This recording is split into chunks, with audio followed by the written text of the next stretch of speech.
Shuttlecraft Europa, somewhere in the Cormerline system.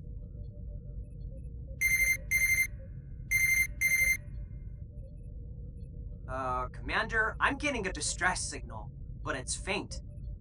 Where is it coming from, Ensign?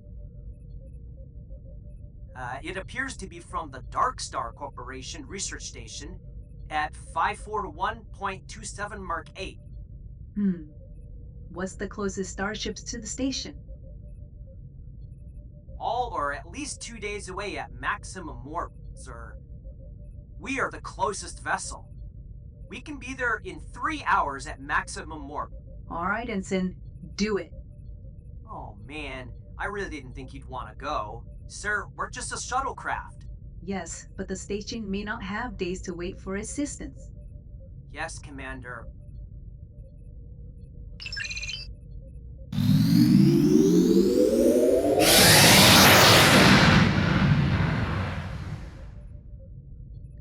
A few hours later,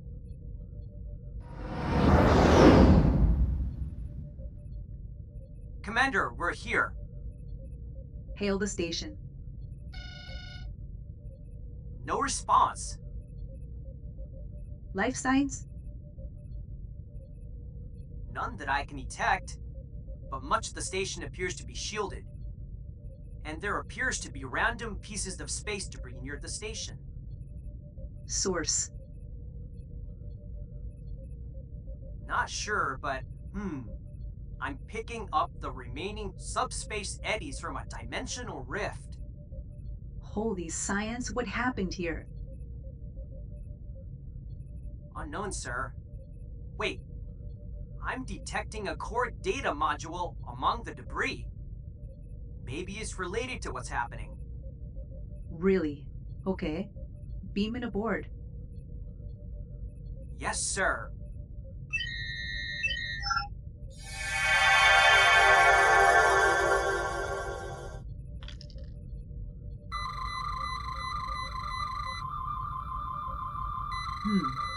This is from a Sovereign-class starship. It looks like it's from the USS Enterprise E. Can we read what's on it? Unfortunately, the data appears corrupted, but the folks over at Daystrom may know what to do with it. Okay, so now what do we do?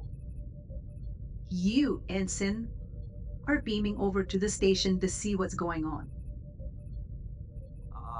Are you sure that's such a good idea?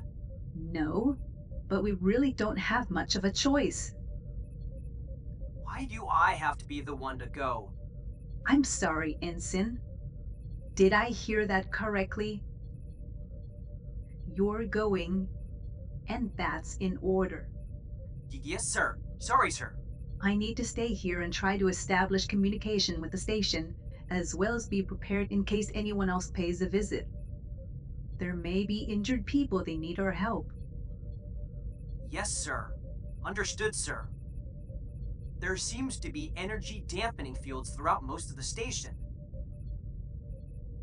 I guess you'll have to beam me into one of the few areas on the upper levels without those fields. I'll try to disable them if I can.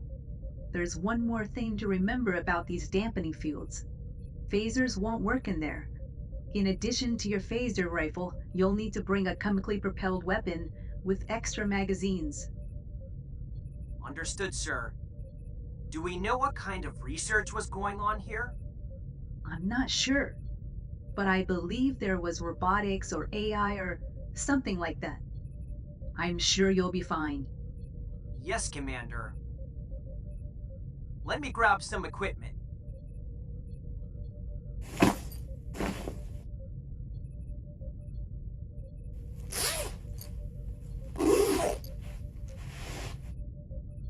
Let's see. I need a plasma rifle, a conventional rifle like this MP5. Yeah, it'll work. Extra ammo magazines, a knife, a tricorder. Here's a flashlight. And she did mention possible robotics, so Maybe a couple of EMP grenades, just in case.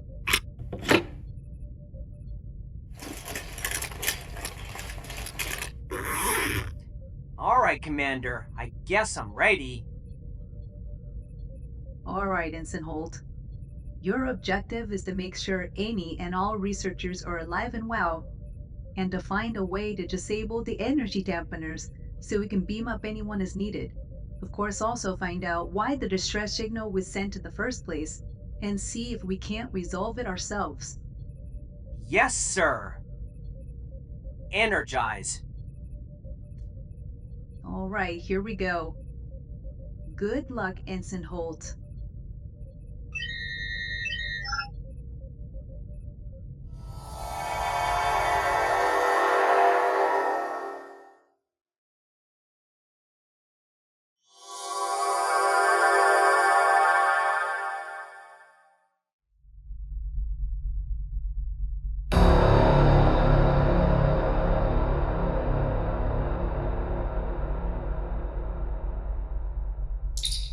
Holt to Commander Vega.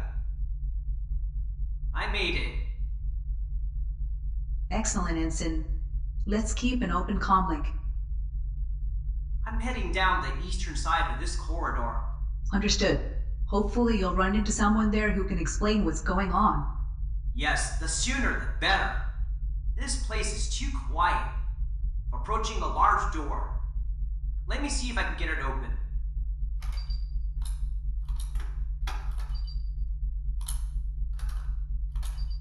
Ah, it wasn't locked. Heading inside. Okay, be careful. Commander? Hello? Great. Communication must be blocked in this area.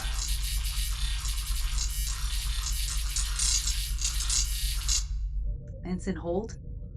Are you there? Uh-oh, the shielding must have gone up around the entire station. I can't beam him out, let alone communicate with him. Hopefully he's alright and can find a way to disable the shielding. In the meantime, I should request assistance from the nearest Starfleet vessel. The USS Artemis is the closest ship at 2 days away. I'll send a subspace message requesting immediate assistance.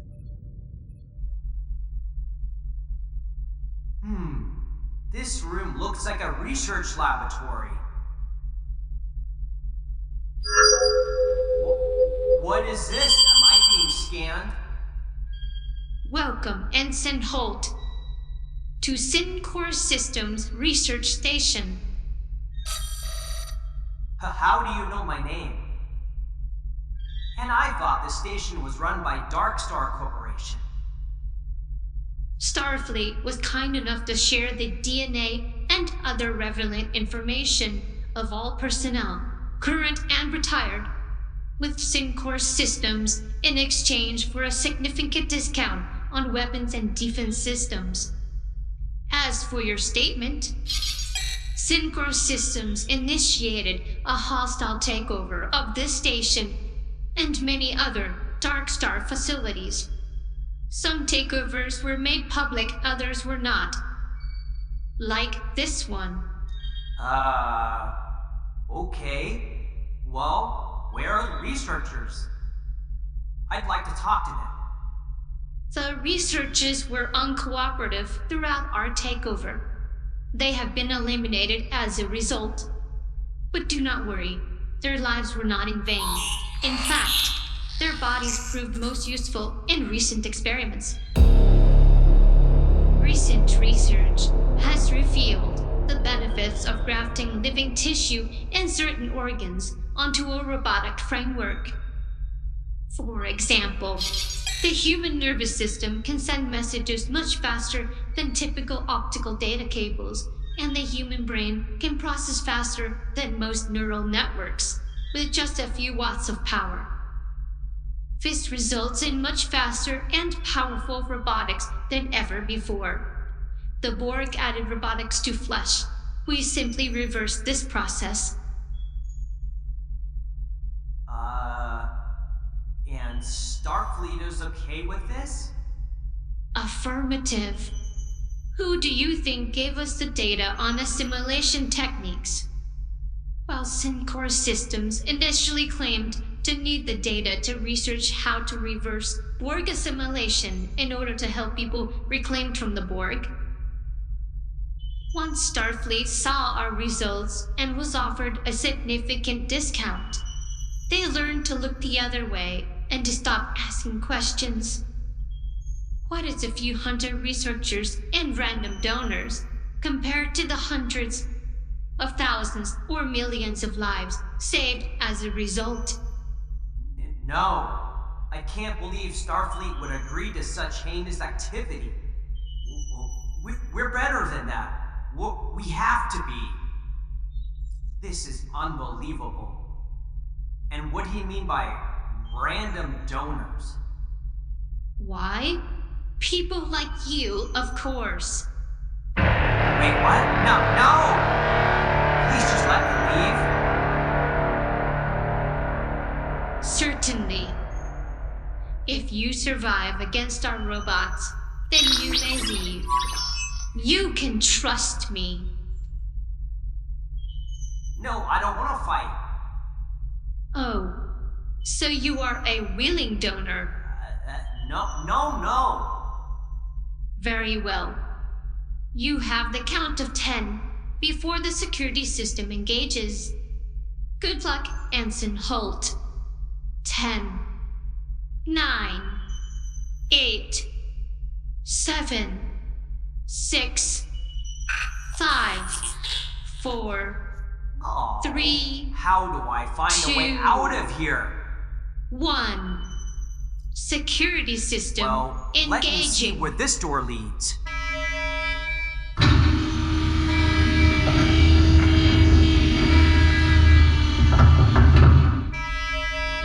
Sure is dark in here. Let me turn on my flashlight. There's an awful lot of noise in the corner over there. Maybe there's equipment or a computer terminal that I can use to get out of here.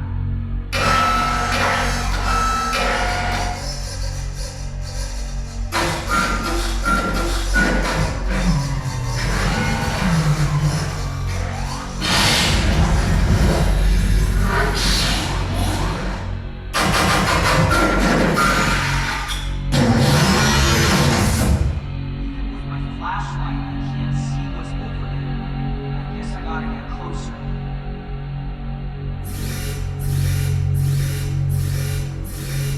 Proximity alert.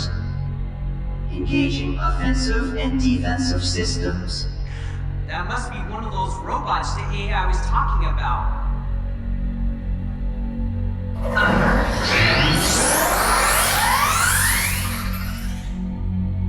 Intruder alert. Kill on site.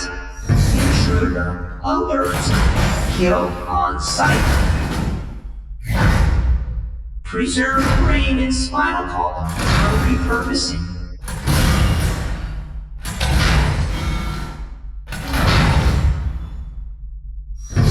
Strategy 42 Epsilon. Loading strategy 42 Epsilon. Oh no, what do I do? The door I need to get through is on the other side of the room. If I'm fast enough, maybe I can just run around for a while. Can't crouch behind this lab equipment forever. I'm just gonna have to keep my head over the counter and see if I can make a move. Intruder alert. Kill on site. Intruder alert.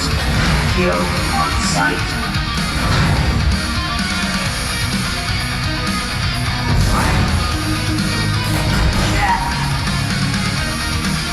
Holy science! Target acquired.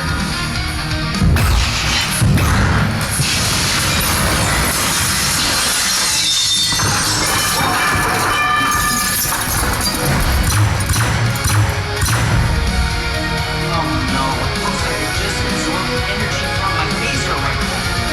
Oh, did I forget to mention that our robots are immune to plasma-based weapons? Oh, I know. I'll use an EMP grenade. That's got it.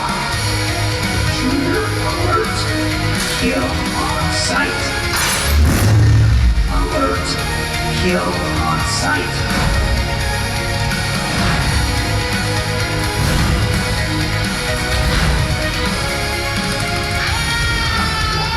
What? It didn't work? How is that possible? Remember when I mentioned that we incorporated humanoid brains and nervous systems into the robotic framework? That means that our robots are immune to electromagnetic pulses. Nice try, Ensign Holt.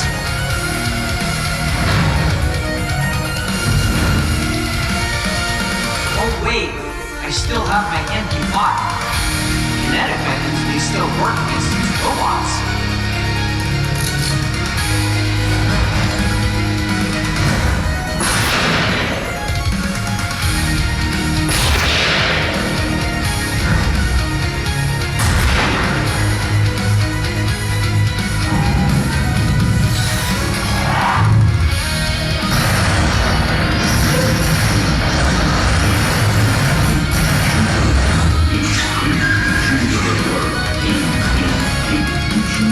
Maybe if I shoot it enough times, I'll destroy it and it can stop following me.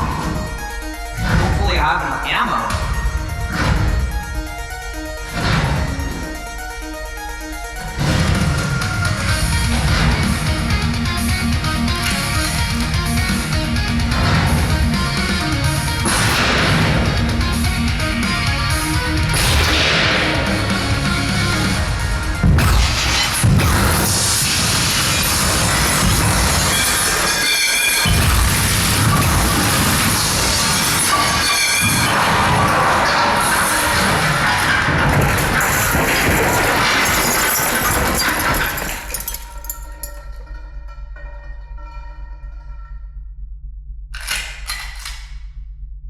Did I destroy it? I hope so. But I don't want to get too close in case I didn't. Maybe I should just get out of here. Damage assessment. Critical. Initiating system self-destruct. What's this? A self-destruct? I gotta get out of here. But the door to the exit is way over on the other side of this room. I'll never make it in time. All I can do is hide behind this wall and hope it's enough to protect me. 10, 9, 8, 7, 6, 5, 4, 3, 2, 1. Execute.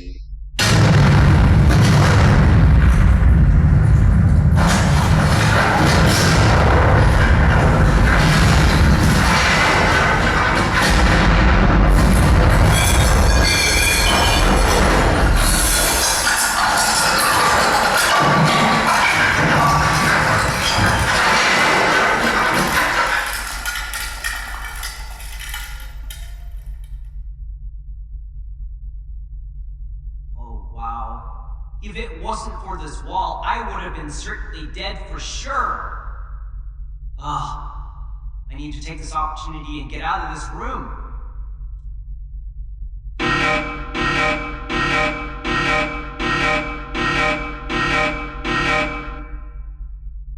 Reinitializing threat assessment. Target's intelligence and creativity above normal. Security level 4, Theta, engaged. Preserve target's brain at all cost. Launching drones with paralyzing agent. The AI's voice changed. And what's a paralyzing agent?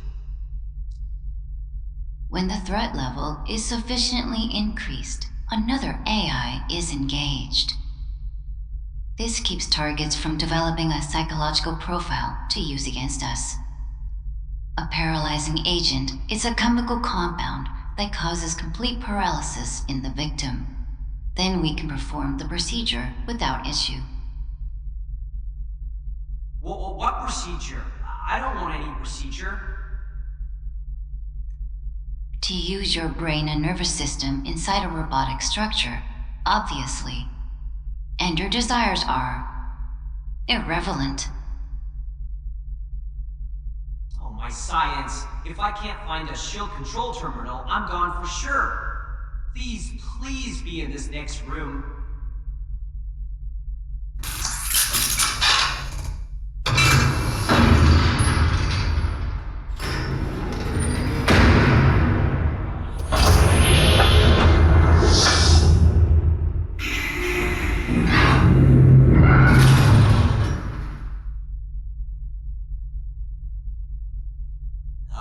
This doesn't look promising.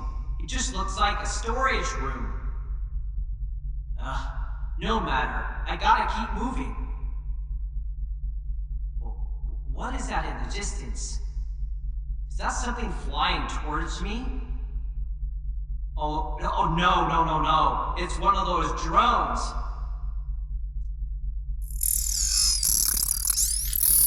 It's too small for me to shoot. I've got my knife. Maybe I can stab it.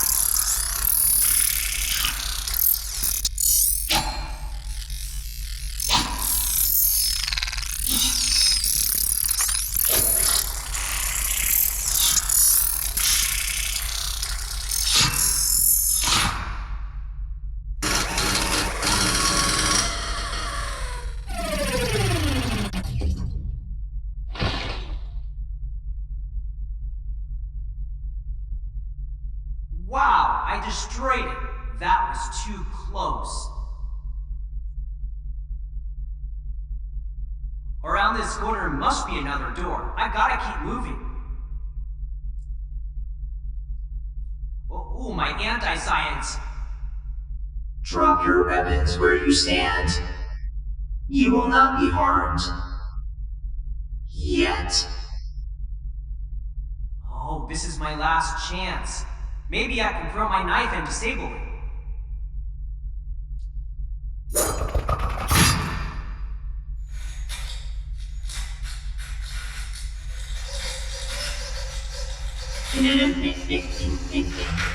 Initiating secondary system.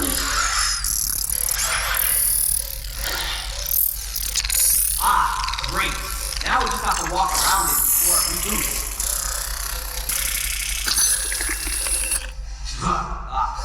Oh, no. You have now been injected with a paralyzing agent. You are paralyzed from the neck down. You are still able to speak as well as use most of your other sense organs. The more active your brain is prior to the procedure, the better. No, it won't help you.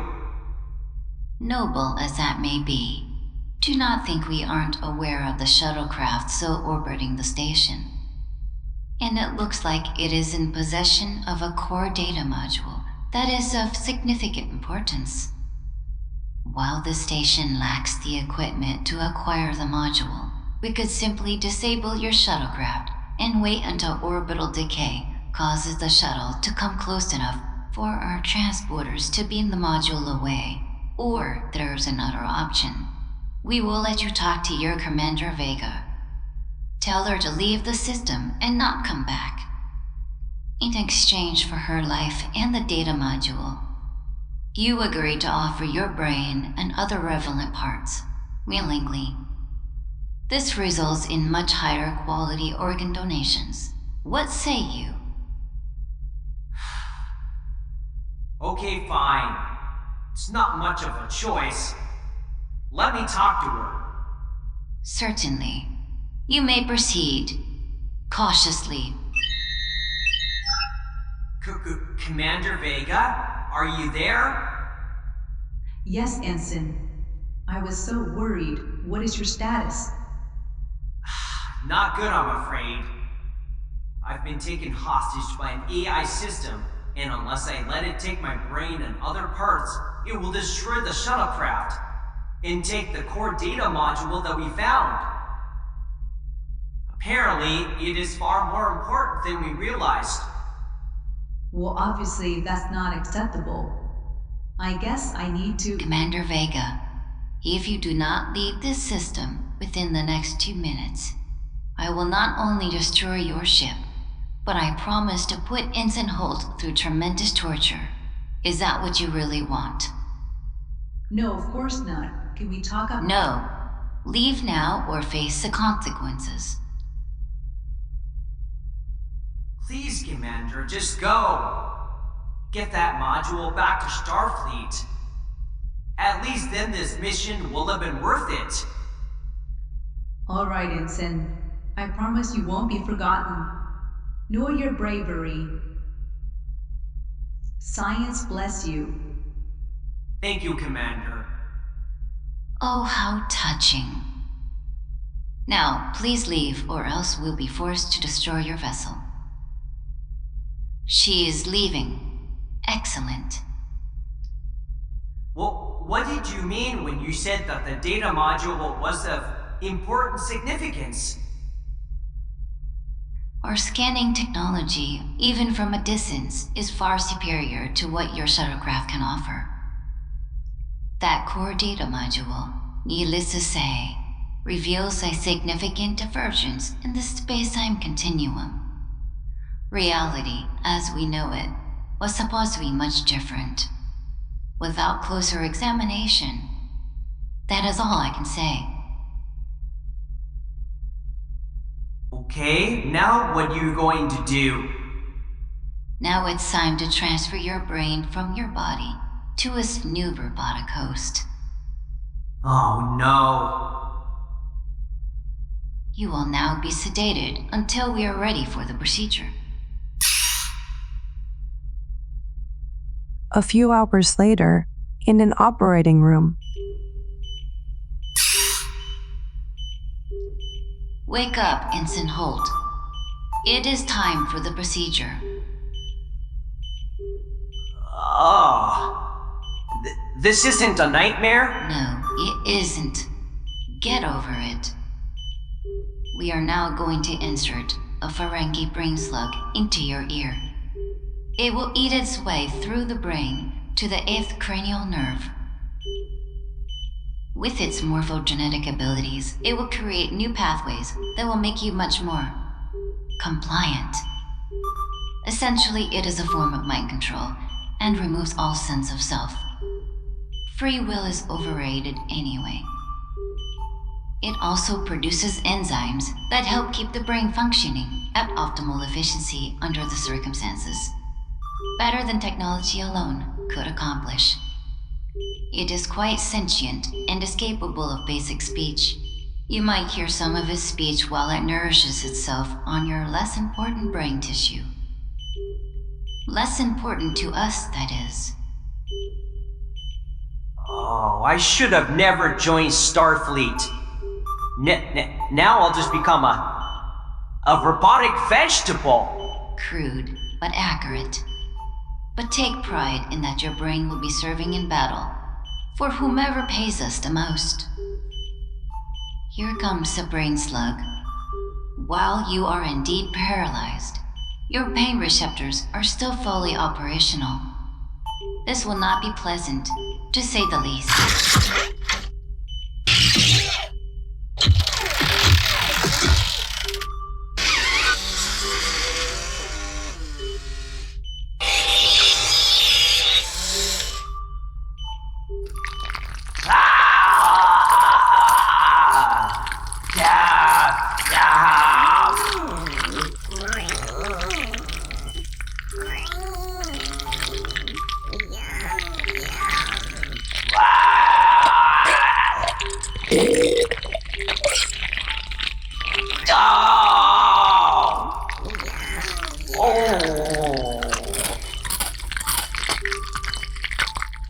It has stopped feeding. The procedure is complete. Prepare to remove the cranium. Removing cranium.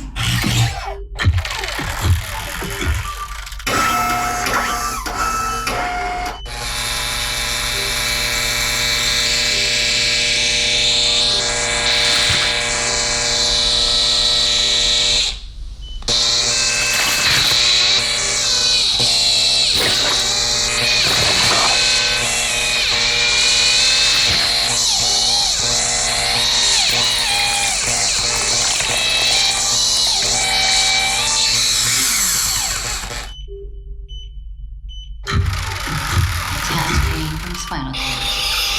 Carefully. And place it gently into the robotic cerebral superstructure.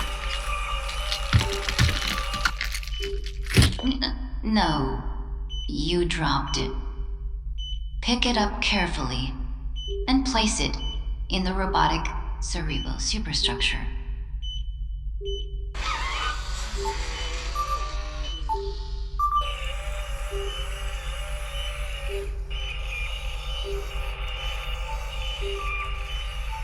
This is what happens when none of the robots here are trained in surgery. Connecting brain to robotic drivetrain module. Closing robot chassis. Downloading instructions into memory buffer. Download complete. Booting up systems.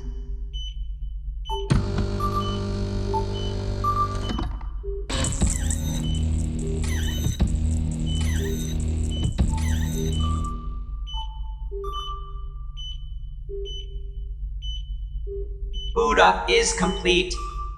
Awaiting instructions. The transfer was successful. Patrol the top 3 levels from incursions. I will comply. Oh, of course you will. Approximately 2 days later, Sir, we are at the Dark Star Research Station. Perform a full scan of the station, Lieutenant. Life signs, shields, weapons, etc. Yes, sir. No life signs detected. However, many of the areas of the station are shielded from scans, perhaps to protect their research. There are several arrays of photon torpedoes and several phaser banks to defend the station. There are several other weapon systems that I can't define. Captain, there are a few pockets in their shield matrix where a search party can be transported to. All right, Commander. Assemble an away team. Dorf, Rega, you're with me.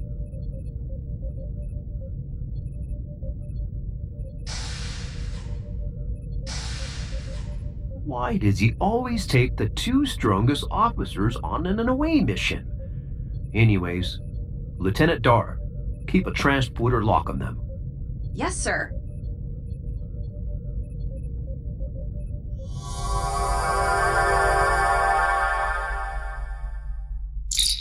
We're here, Captain.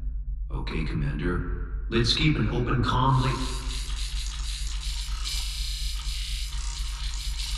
Captain? Uh-oh. Our communication has been lost. Let's go and see what we can find. Hello? Hello? Ensign, are they ignoring me again? No, sir. The station's shielding went up completely, blocking all communications.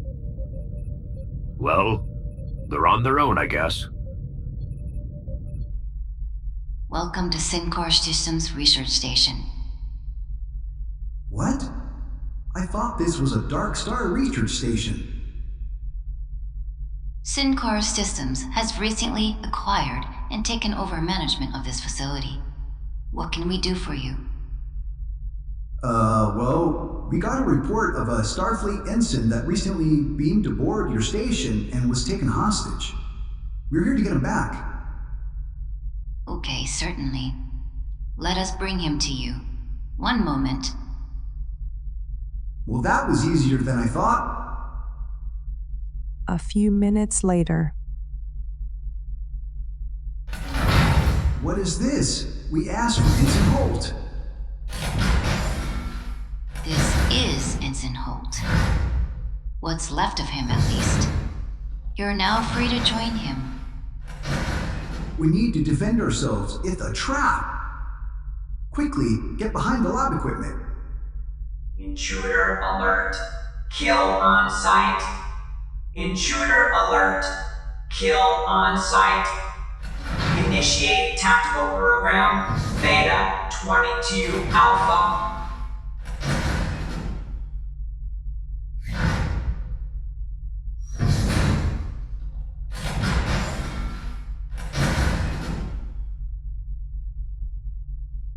Intruder alert. Kill on sight. Intruder alert. Kill on sight. Target acquired. Olga, Dorf, fire on that robot.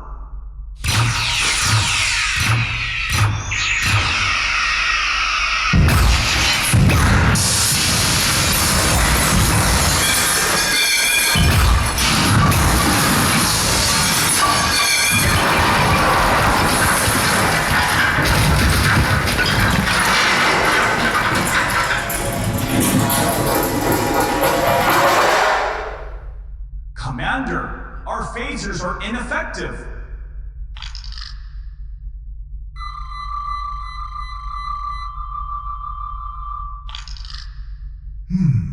Apparently this robot is covered in a material that can absorb medium particles, making it immune to plasma-based weapons.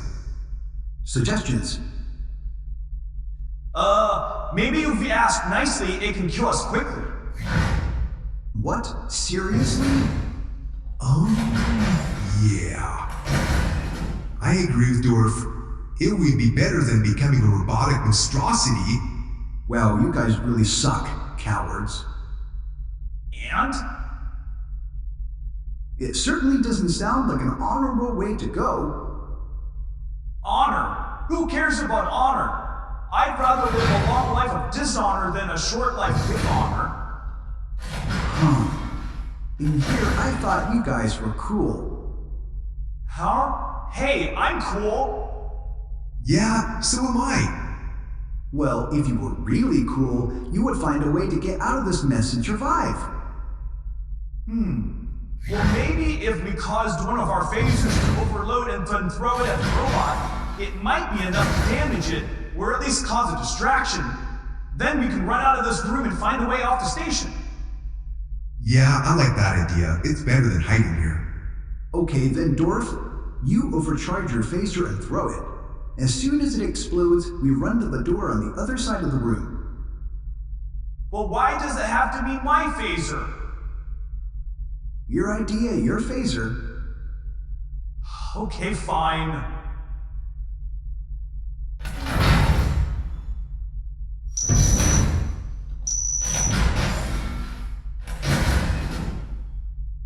Hey, how long until it explodes? I don't know. It was your idea. I figured you knew. No, I've never done it before. If I had to guess, I'd say about a minute. Wait, how long has it been since I started the overload?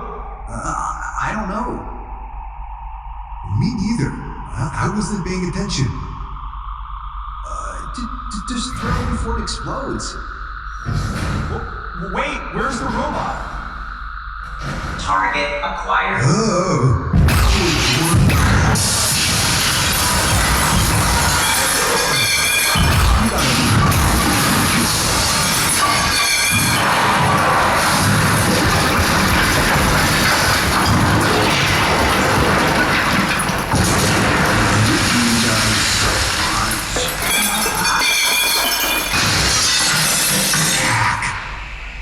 Dead.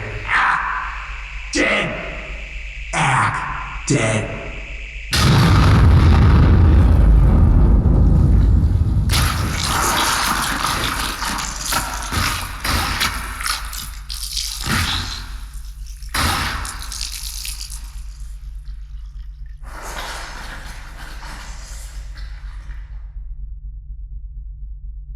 Threat has been neutralized. Oh, how unfortunate. Their bodies have been obliterated beyond use. Nothing but hunks of flesh and splatters of blood that now adorn the floor and walls of this room. No matter. This facility is at the end of its usefulness.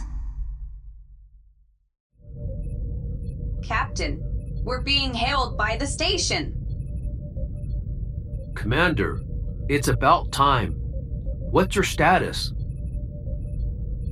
The status of your away team is in large bloody chunks due to their own stupidity. What? Who is this? What do you want? Absolutely nothing. Your away team attempted to get past our security system and failed miserably. And now your presence is an annoying variable. Our presence here has been compromised. Uploading all relevant data to Syncor System's primary data center via subspace frequency 882.957.9. You must not be allowed to leave. You cannot inform Starfleet of what we are doing here. Engaging tractor beam.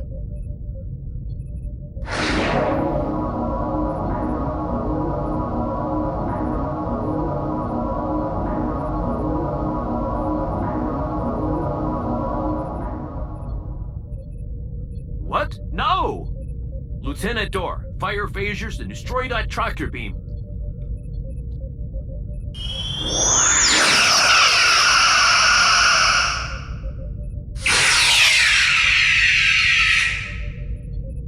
I'm sorry, sir. No effect. Then send an emergency subspace message to... All subspace communication has been blocked, sir. We must destroy this station, and you along with it. The presence of the dimensional rift will help mask our involvement of the destruction of the USS Artemis. But don't worry. We've gathered plenty of data, so your jest will not be in vain.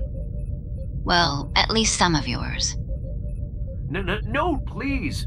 Can't we come up with a compromise or something? What did you have in mind, Captain Ricardo?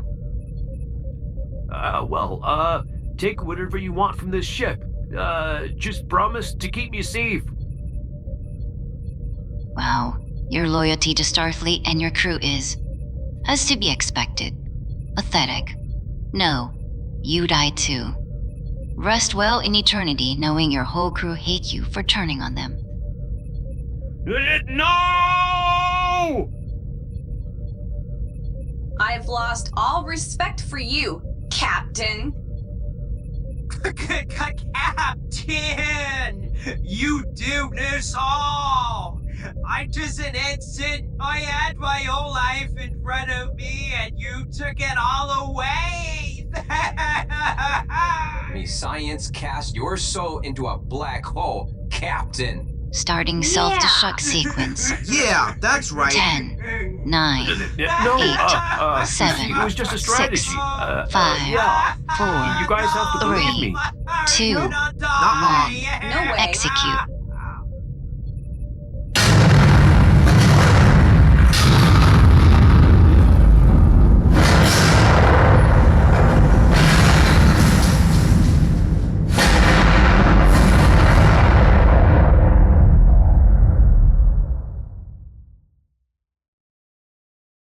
What? Did you really think that Starfleet would win the day? How utterly naive. However, with this dimensional rift and the discovery of the core data module from the USS Enterprise E, I suppose anything is possible. Just not today.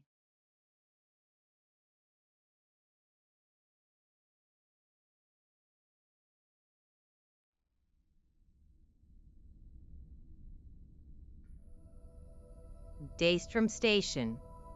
Stardate 71623.4.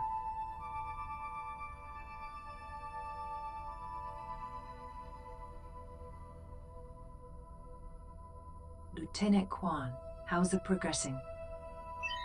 Well, sir, I've managed to open up the main data module and was just about to perform a diagnostic and then attempt to retrieve any available data.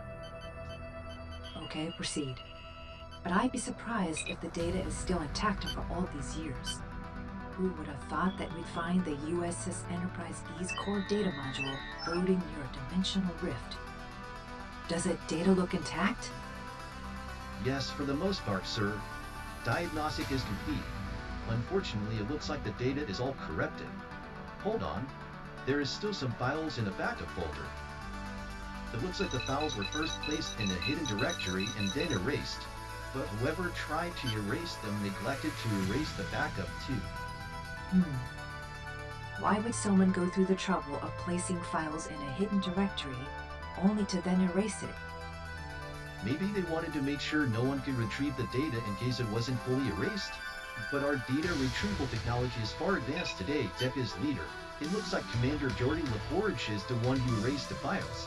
Can you see what's in the files? Yes, sir. Let me access them. Holy science, this changes everything. The crew of the Enterprise E are nothing like how they have been portrayed. In this other reality, many of them seem grossly incompetent, especially Commander Raker. But I also see Commander Data being constantly fed incredibly stupid advice from Captain Picard. But most importantly, I see how Commander Riker's poor decisions, due to his apparent addictions, have caused the dimensional rift in the first place. Should we inform the director? No, at least not yet. Given that the director is good friends with the Commodore, we can't assume that the files won't simply disappear. I have a friend at the Federation News Service. I'll send them a copy and see what they think. If they do an expose, then perhaps the public will learn the truth about the crew of the USS Enterprise E and the nature of this reality. Let the public judge the crew by their own words and actions. All right, sir. Here's a full copy of the data. Thank you, Lieutenant. I'm going to send an encrypted message on a transverse carrier wave to my friend at the Federation News Service and attach the data. Here we go. Don't forget to invert the Fourier subspace modulator, attach the data, and voila, message sent. Hopefully before we know it, everyone will know what happened. And it's the very least we can do for all the lives lost in relation to its retrieval. From Ensign Holt of the USS Galileo to the entire crew of the USS Artemis.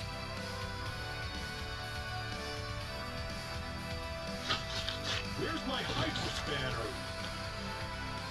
Lieutenant Kwan, I know you took it.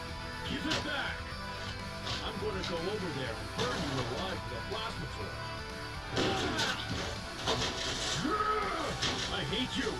I hate you. Ow. And I hate this place. I hate this place. Everyone.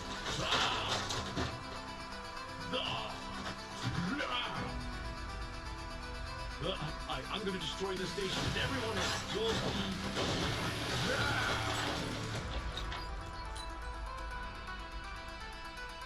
Oh wait, I found it. It was under my desk the whole time. Must have accidentally fallen on the floor. Hey, you want to get pizza after work? Let me know. Cool. Sir, why do we have to continue to put up with Ensign Howe's behavior? This is the 4th time this week he's thrown a bottle at my head, and now he's starting to blow up the station. Didn't he try to blow up a shuttlecraft while his co-workers were in it at his last job? Yes, unfortunately there's not much we can do. That's what happens when you're the nephew of the director of the Daystrom Institute. Yes, sir.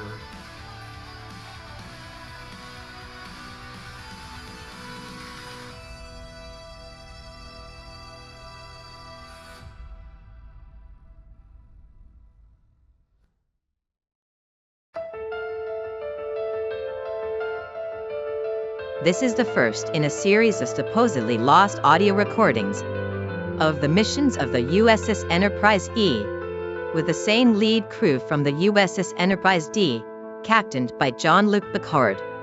These recordings were thought to have been deliberately destroyed but have recently been recovered. What awaits the listener will not only make you question what you think you know about the flagship of Starfleet, but more importantly about her crew, and the very nature of the universe and reality itself. Listener discretion is advised.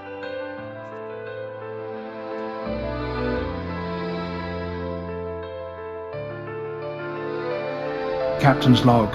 Stardate 57441.6. The senior staff finds itself in an unfortunate predicament. Commander Riker has smuggled aboard a mutagenic fungus from the planet Nildar 4 following diplomatic negotiations that could eventually lead towards Federation membership. He was told the fungus was an aphrodisiac and bribed one of the locals to let him take it with him back to the ship. He was told that due to its biological properties it must be transported via shuttlecraft instead of the transporters, as the transporter biofilters would render the fungus inert. The Nildarian failed to inform the commander that this fungus has never left the planet and is forbidden to do so, as it produces quantum fluctuations near subspace.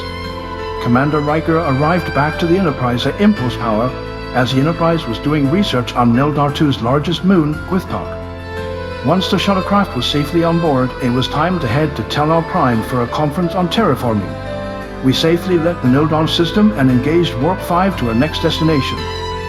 However, within 30 seconds a subspace vacuole had formed within the warp field and was attracted to the ship like a magnet.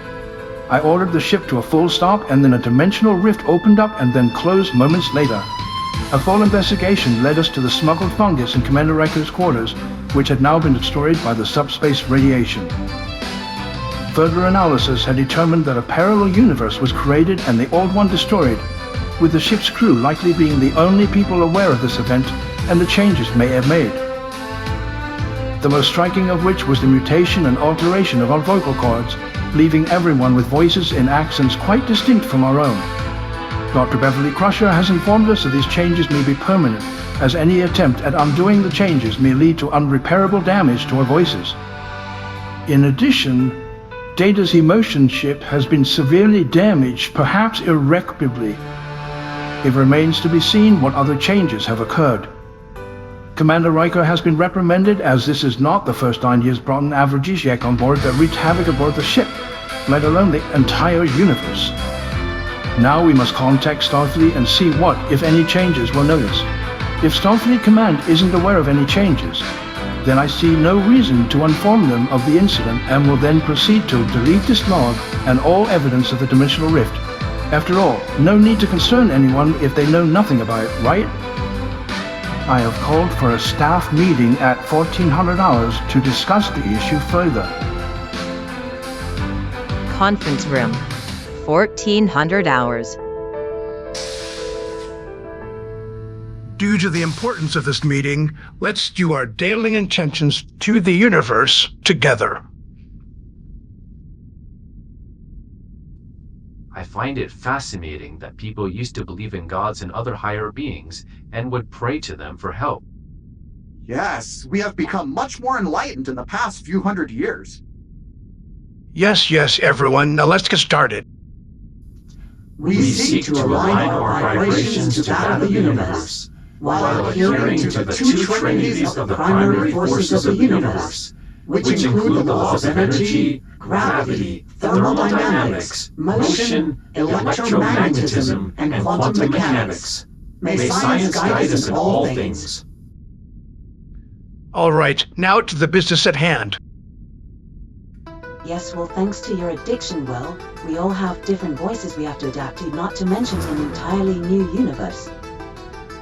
Totally worth it. You are without honor. What?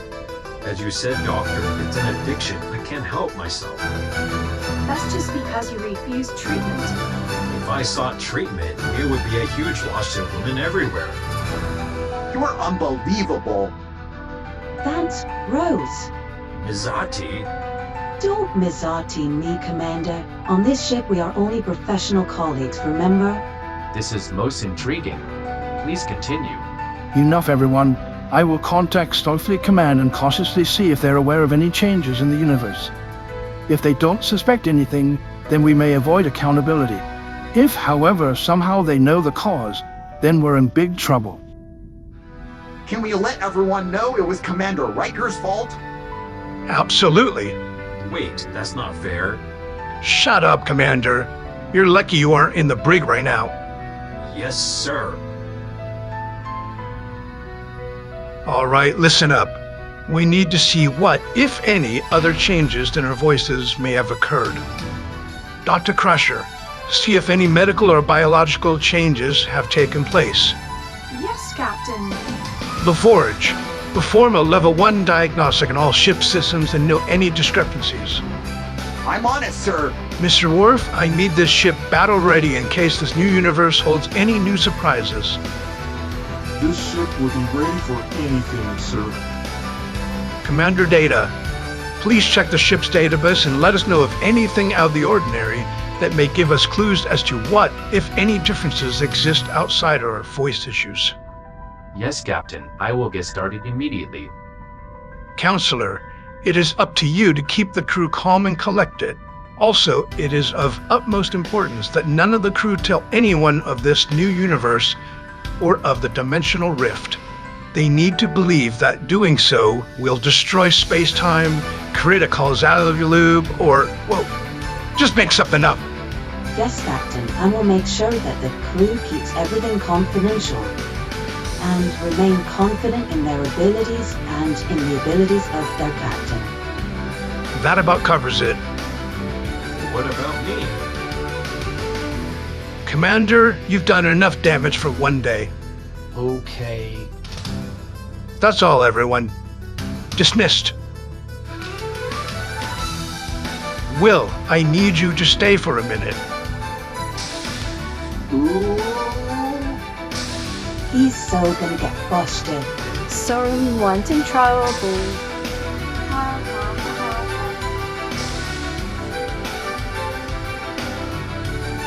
Captain, if you were going to yell at Commander Riker and make him cry, I ask that I be allowed to witness this activity to further my knowledge of what it means to be human. It would be quite fascinating. No, now is not the time, Data. You have the bridge.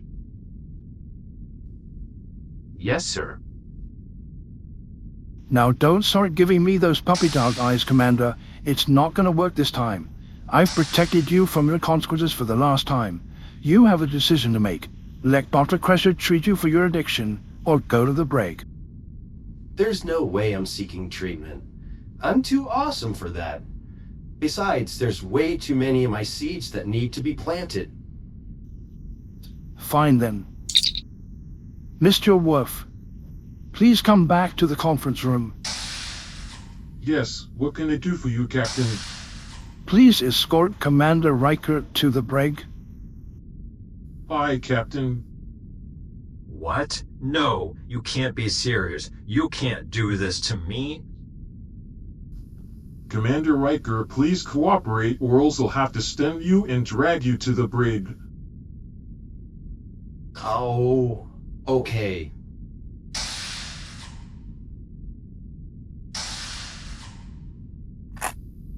Ow, you bit me. Yes.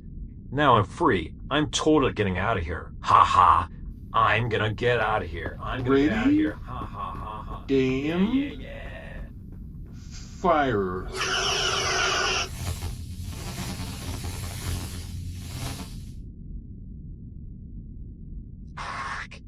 Stunned. Yeah, that felt good.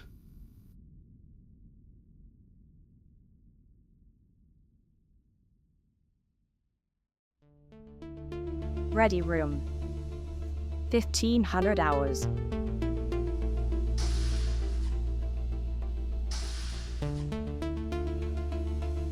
Why did I have to be stuck with an idiot for a first officer? If it wasn't for his stupid addiction, he'd be a halfway decent commander. I only chose him because he was the only candidate that spelled their name correctly on their application. Starfleet Academy isn't what it used to be. Anyways, time to see what Starfleet might know about the changes made in this new universe. Computer, please open up a subspace channel to Starfleet Command. Captain Picard, checking in. Admiral Johnny Sluggus, nice to see you. Just checking in to see how things are going at Starfleet Command. Earth, you know, nothing weird going on or anything? Nothing weird here. Nope, couldn't be better.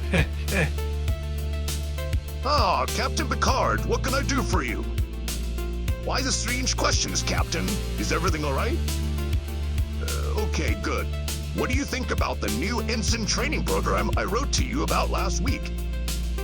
Training program? What are you talking about, Admiral? Do you mean to tell me that you didn't read my last subspace communique? Well, it must have landed in my spam box. No, wait. We've had a silicon nanovirus outbreak that prevented us from accessing our subspace messages for the last 2 weeks. Picard, you responded last week to the message I sent to you approving your vacation time. You sent a smiley face. And 2 days ago, you sent a message requesting permission to add a hot tub to the captain's yacht. Well, the thing is... Anyways, the training program is going to involve the Enterprise adding a number of new recruits just out of the Academy. You, being the flagship with a mostly competent crew, will train these recruits to be the best they can be. Now, I'll be honest, Picard, these recruits are not exactly Starfleet's finest. But ever since the end of the Dominion War, it's been very challenging to find people to join.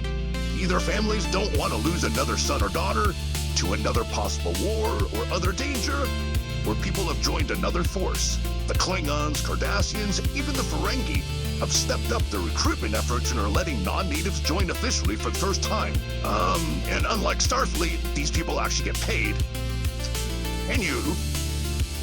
So these rejects are my problem now? What did I do to deserve this? 2 words. Will Riker. He's an outstanding officer when he's not on a love bender. Otherwise, he's just a liability. How's he been lately?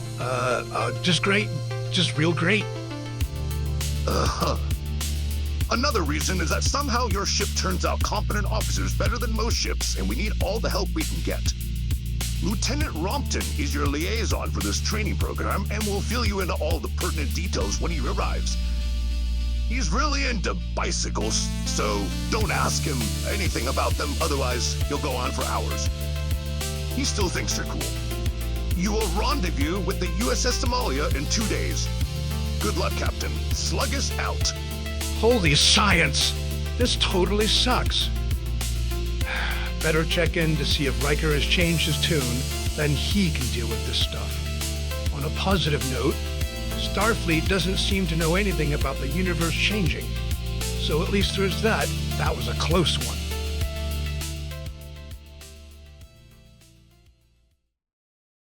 Captain's quarters, 1900 hours. What a day. I'll get to Riker later. Maybe even tomorrow. Computer, Earl Grey hot, with 3 shots of brandy and 1 scotch. Ah, the only way to have Earl Grey and make the bad stuff go away. Now let's see what to eat tonight. Something sophisticated. I know. Computer, 1 bowl of SpaghettiOs hot.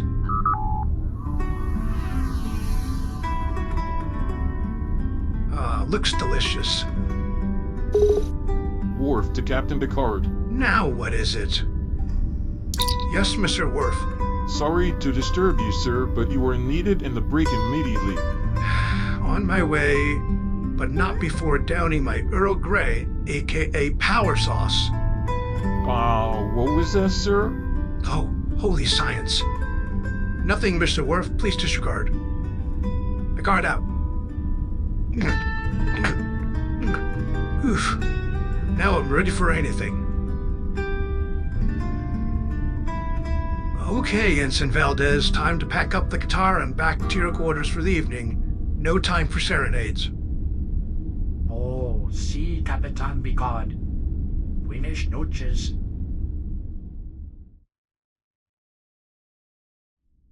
Brig, 1915 hours.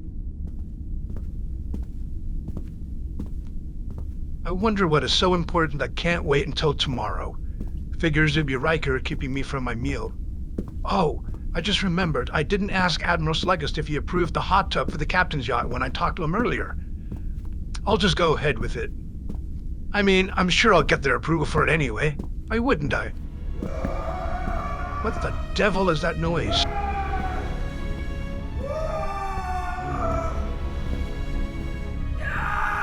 I think I hear Lieutenant Worf's voice coming up ahead. Can't I just stand here again, Doctor? This screaming is giving me a headache. No, you can't. I'm still having trouble deciphering what exactly is going on. This isn't just withdrawal symptoms.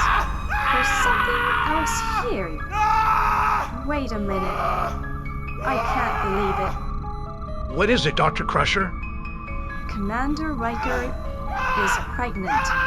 Again? Again. I'm going to have to sedate him for now until I can find the safest way to proceed. Finally, Good. please. Make it quick and shut him up already. I've got little sympathy for him. Serves him right for making yet another stupid decision. Let me know when you have a solution, Doctor. Yes, sir.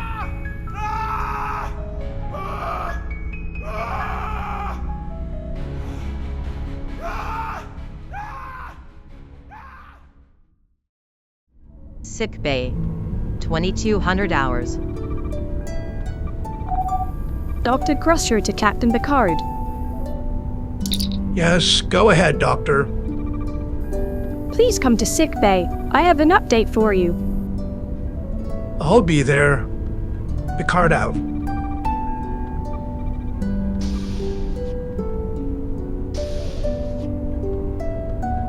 Report, Doctor. Remember a month ago when Commander Riker visited Vora 2 on the way back from the diplomacy conference on Selig? Yes, that was home to the Witch Queens of Blast from what I remember him saying. Well, apparently they have a brew that is a potent, you guessed it, aphrodisiac. Made from their own vomit, which is mixed with several ingredients and then ingested. But what they don't tell you is that in the vomit they carry the eggs of their offspring. After ingestion, the eggs attach themselves to the stomach lining of the host and then take it about a month to gestate. Upon gestation, the babies eat their way out of the host's stomach, consuming the host in the process. Oh, my science. What do we do?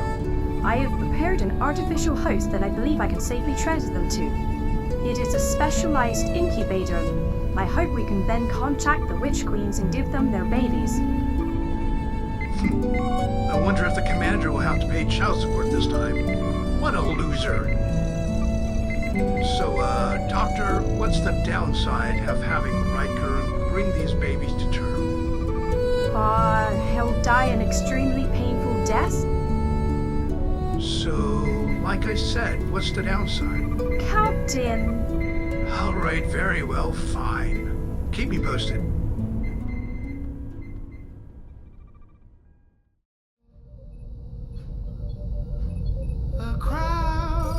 Bridge. 900 hours.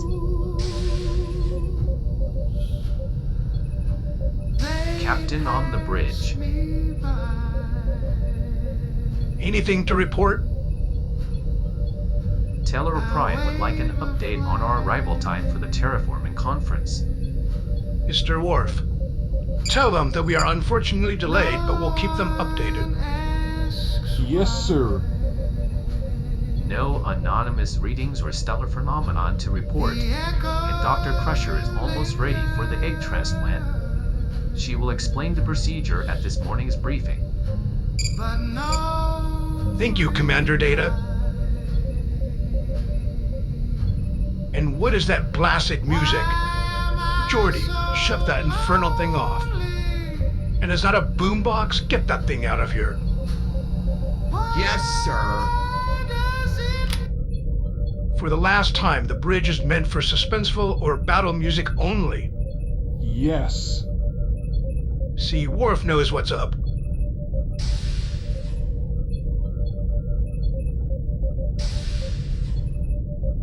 Sweet baby gravity. Let me guess. Geordi found out that Data really isn't his friend. I'm sorry, Captain. It really couldn't be helped. All right, Counselor. In any case, how's the crew holding up? Although there are many questions, everyone is focused on their duties and have full confidence in your leadership, Captain. What a bunch of suckers. Okay, great. I suppose it's time for the morning briefing. All senior staff to the conference room.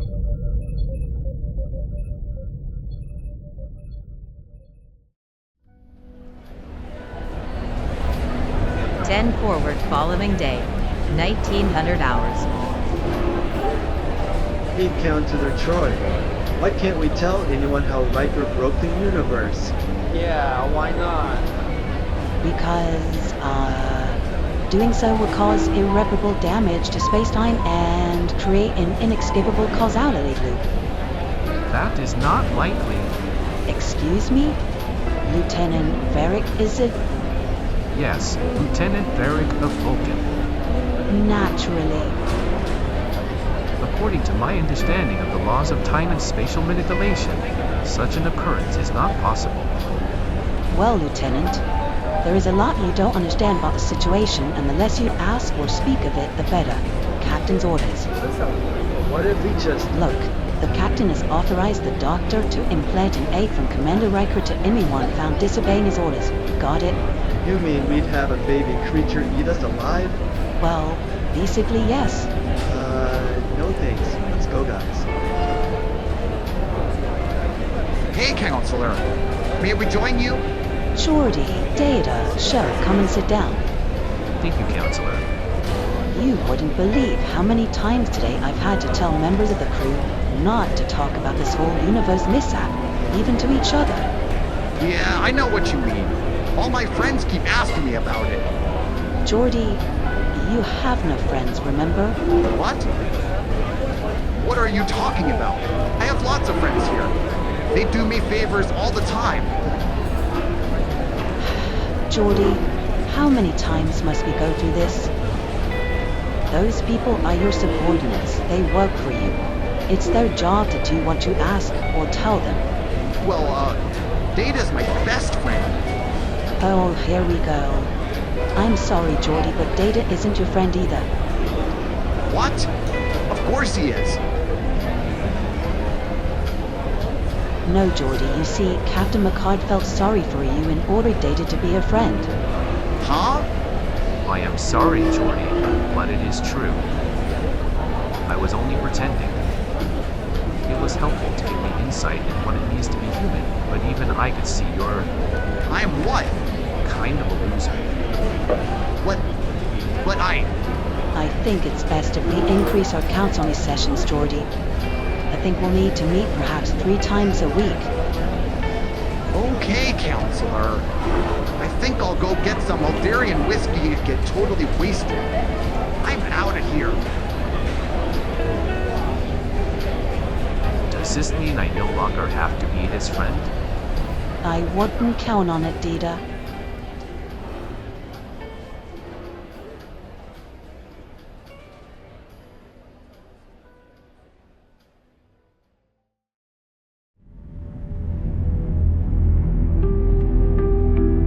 Conference room, 915 hours.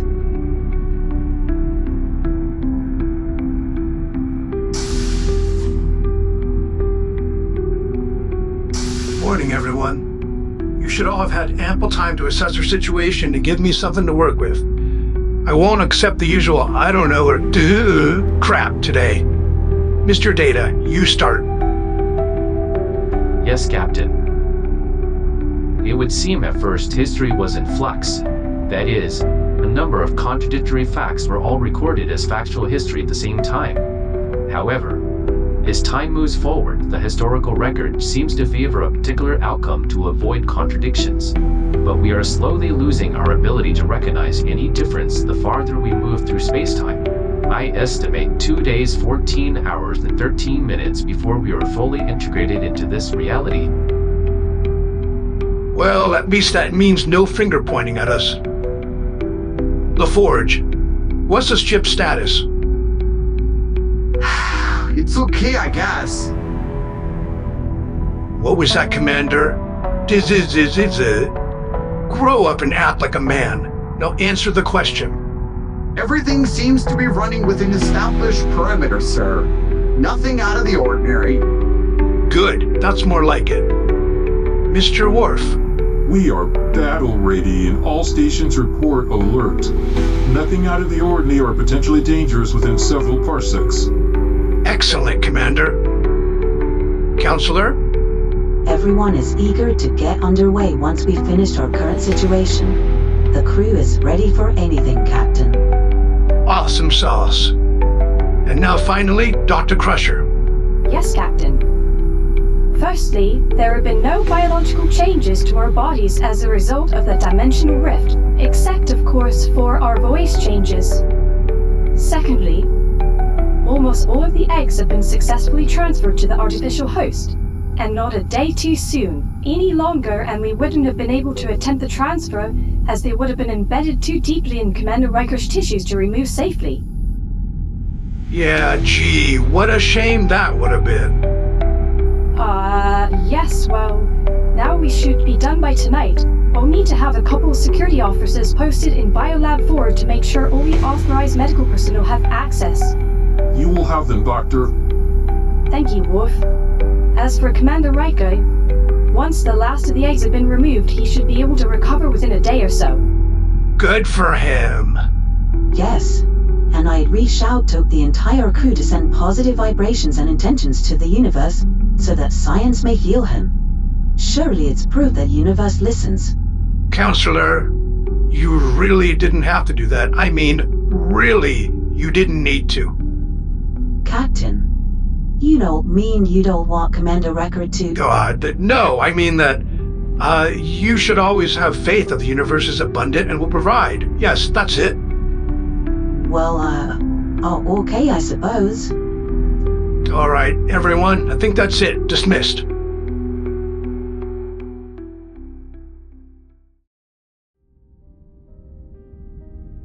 Biolab 4, 2100 hours. I can't believe we got assigned to watch the biolab. We must be doing a great job for Commander Worf to trust us with such an important assignment. You do realize that tonight is Lieutenant Harris's going away party in 10 Forward. It's supposed to be amazing. I heard the entire senior staff was supposed to be there. We're actually being punished more than likely. Oh man. Oh well. How many eggs do you think there are? I heard there were about 100. Wow, that's a lot. Poor Commander Riker. Hey, why does that incubation unit keep making that noise? It's repeating a lot more often, it seems. I wouldn't worry about it. I overheard a nurse saying it was probably the eggs just adjusting to the new environment. Oh, that makes sense, I guess. Why is it so dark in here? I can barely see much. From what I understand, the biolabs are designed with minimal lighting, as many experiments are affected by too much ambient light. I'll go stand outside the door. You keep watching here. We can switch after a couple of hours. Okay, that's cool. See you in a while.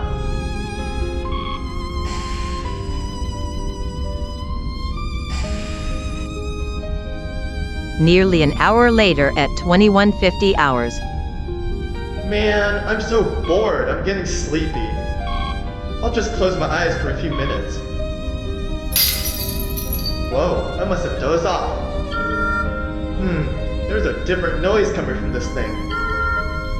Hey, it looks like there's a crack in broken glass from the incubator. I hope I didn't fall on it when I fell asleep. Maybe there's some bio duct tape or something I can use to fix it. Ew, there's also this green slime on the floor. Huh? What was that sound? Bonnie, is that you? Quit messing around. Oh wait, she's still standing outside. I better get a closer look at one of those noises. But I'm scared. Hold on a second. My brain is starting to catch on. Maybe the broken glass and the noises are from the eggs. Maybe some hatched already. But I thought I was told that was still 2 weeks away. Maybe I should get Bonnie in here. No! You can't ask a girl to help you because you're scared. Maybe if I solve this mystery by myself, I'll be a hero. And then she'll go out with me. Yeah! Okay, let's see. Where are you? Oh, there's one. let me get closer. But it's so dark in here.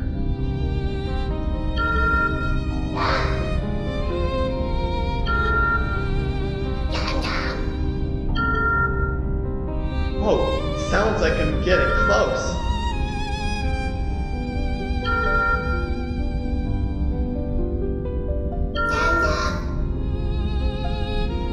Oh, there you are. Wow, you are ugly. Well, let me help you get back in the incubator, okay?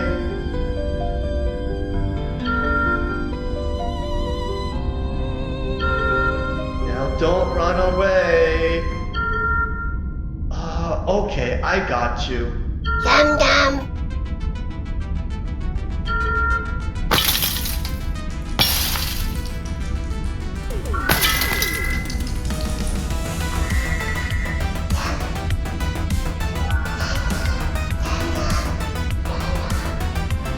More of you came out to play. That's okay. I'll grab you in a moment and put you back in the incubator too. Why are you looking at me like that? Are your eyes glowing red? That's so cool.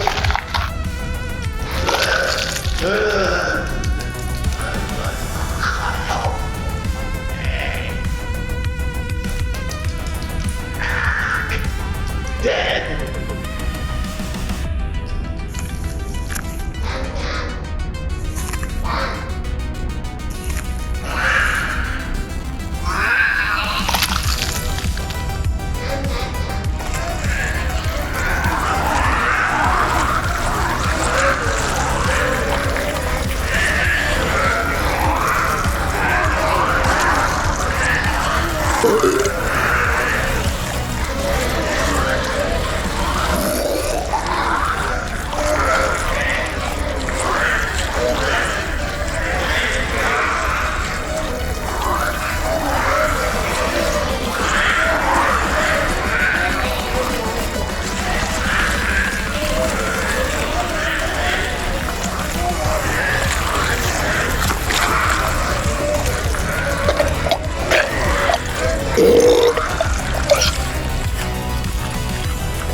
After another 30 minutes have passed. Well, it looks like it's about my turn to look after the incubator. I hope Myers didn't fall asleep on the job again.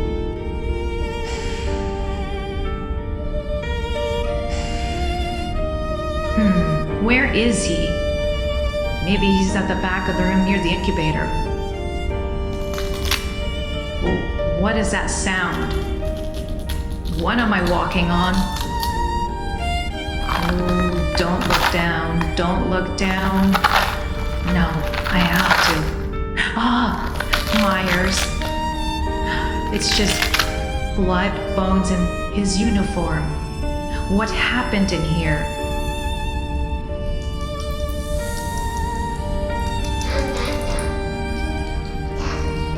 Oh, my science. Where are those noises coming from? I better get out of here and get some help.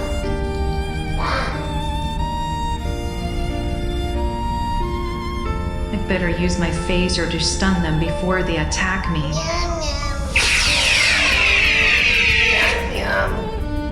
Wait, it didn't do anything to it? Oh, it's growing bigger.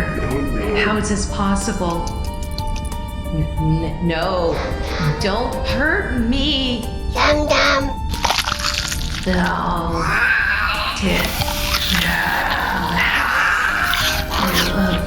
Computer. Red alert. Biolab work. Failure.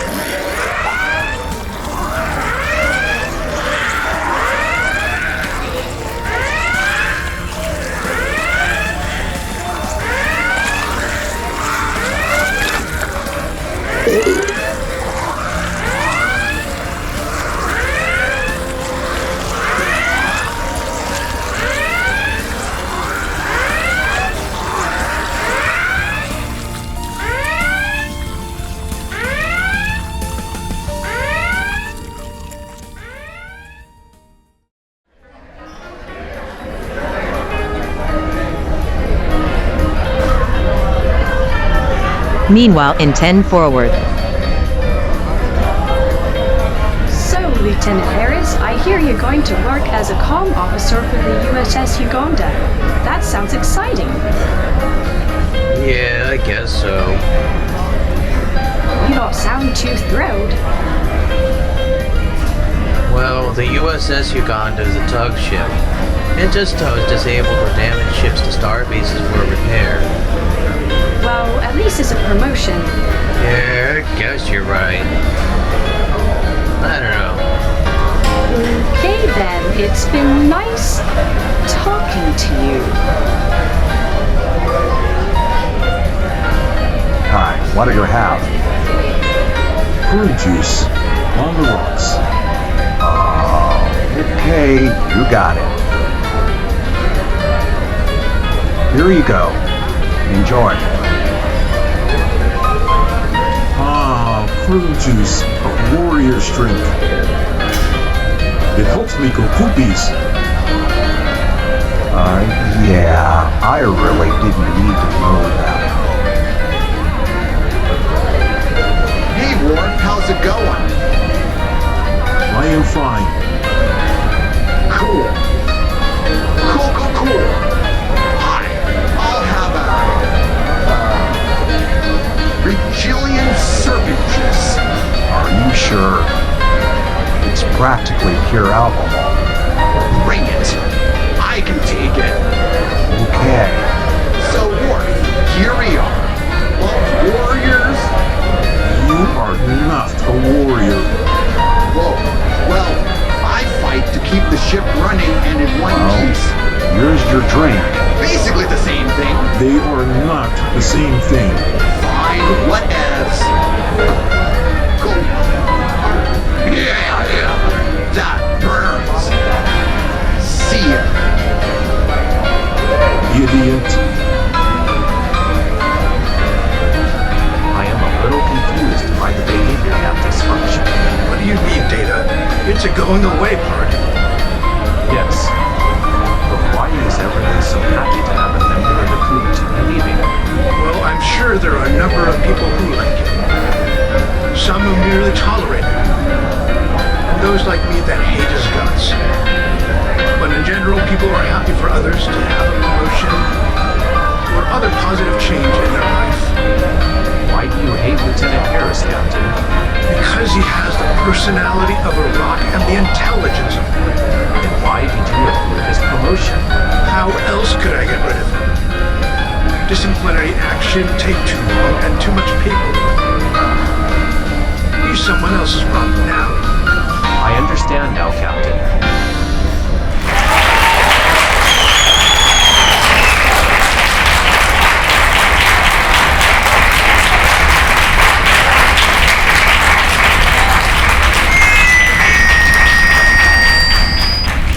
Hello? Is this thing on? Science preserve us. Oh, wait. Let me get something from my table first. Give me a minute. What the devil is LaForge up to? Deanna, this is all your fault. Stop him before he says something stupider than usual. I think that would be a mistake, Captain. This event could prove cathartic and provide a much-needed breakthrough. Or he could spiral further into total loserness. Whatever happens, it's on you. Yes, Captain.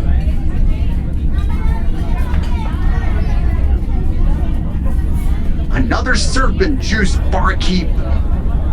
Okay, here you go. Thanks.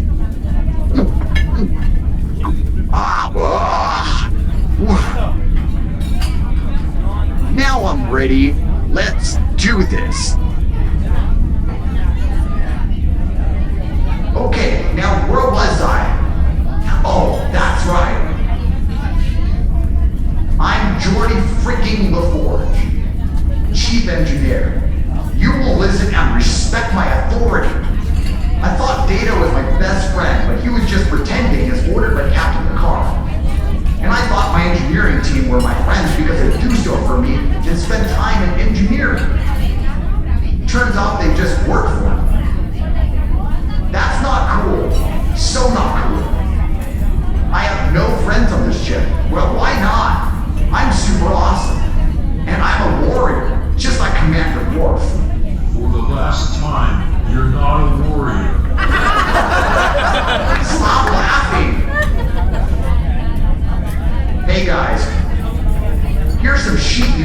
song I wrote. Dude, we don't work for you. Play it and I'll pay you guys 10 strips flat. Okay, guys, let's do this. Hopefully it doesn't totally suck.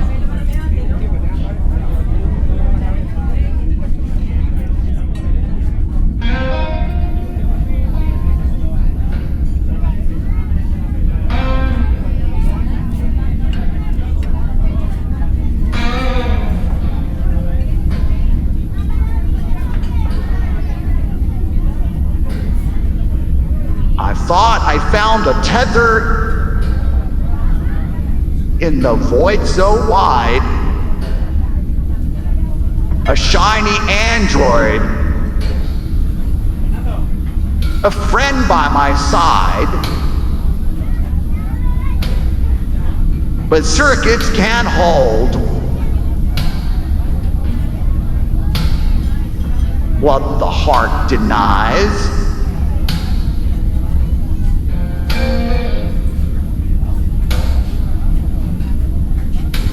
Questions echo in my head.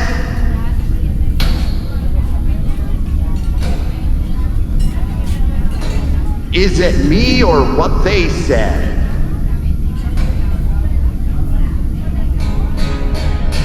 Why am I so lonely? Drifting through the dark. I thought I had a beacon, but it was just a spark. Why am I so lonely? Calling to the stars. The silence answers softly. That's just who we are.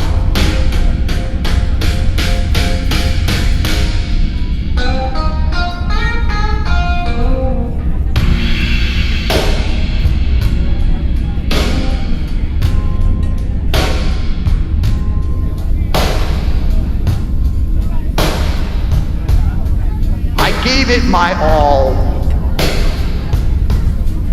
but it wasn't enough. They called me a loser,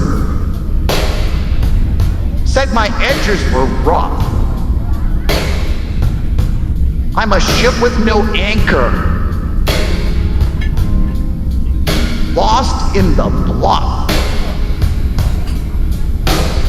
Wishing someone would understand.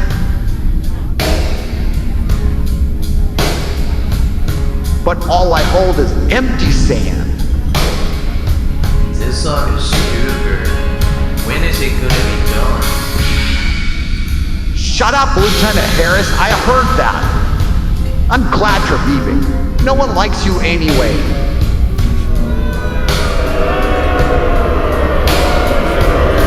You guys are taking his side? Whatever. Just shut up and let me finish my super awesome song. Calling to the stars. The silence. Seriously? Right now?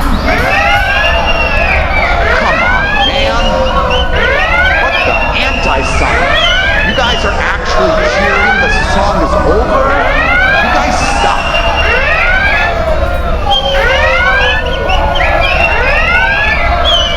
Red alert. Biolab 4. Containment failure. All right, everyone, to your duty stations. Red alert. Biolab 4. Dr. Crusher and Commander Worth, get down to that biolab and find out what's going on. Red alert. Yes, Captain. Biolab 4. Containment failure. Red alert. Biolab 4. Containment failure.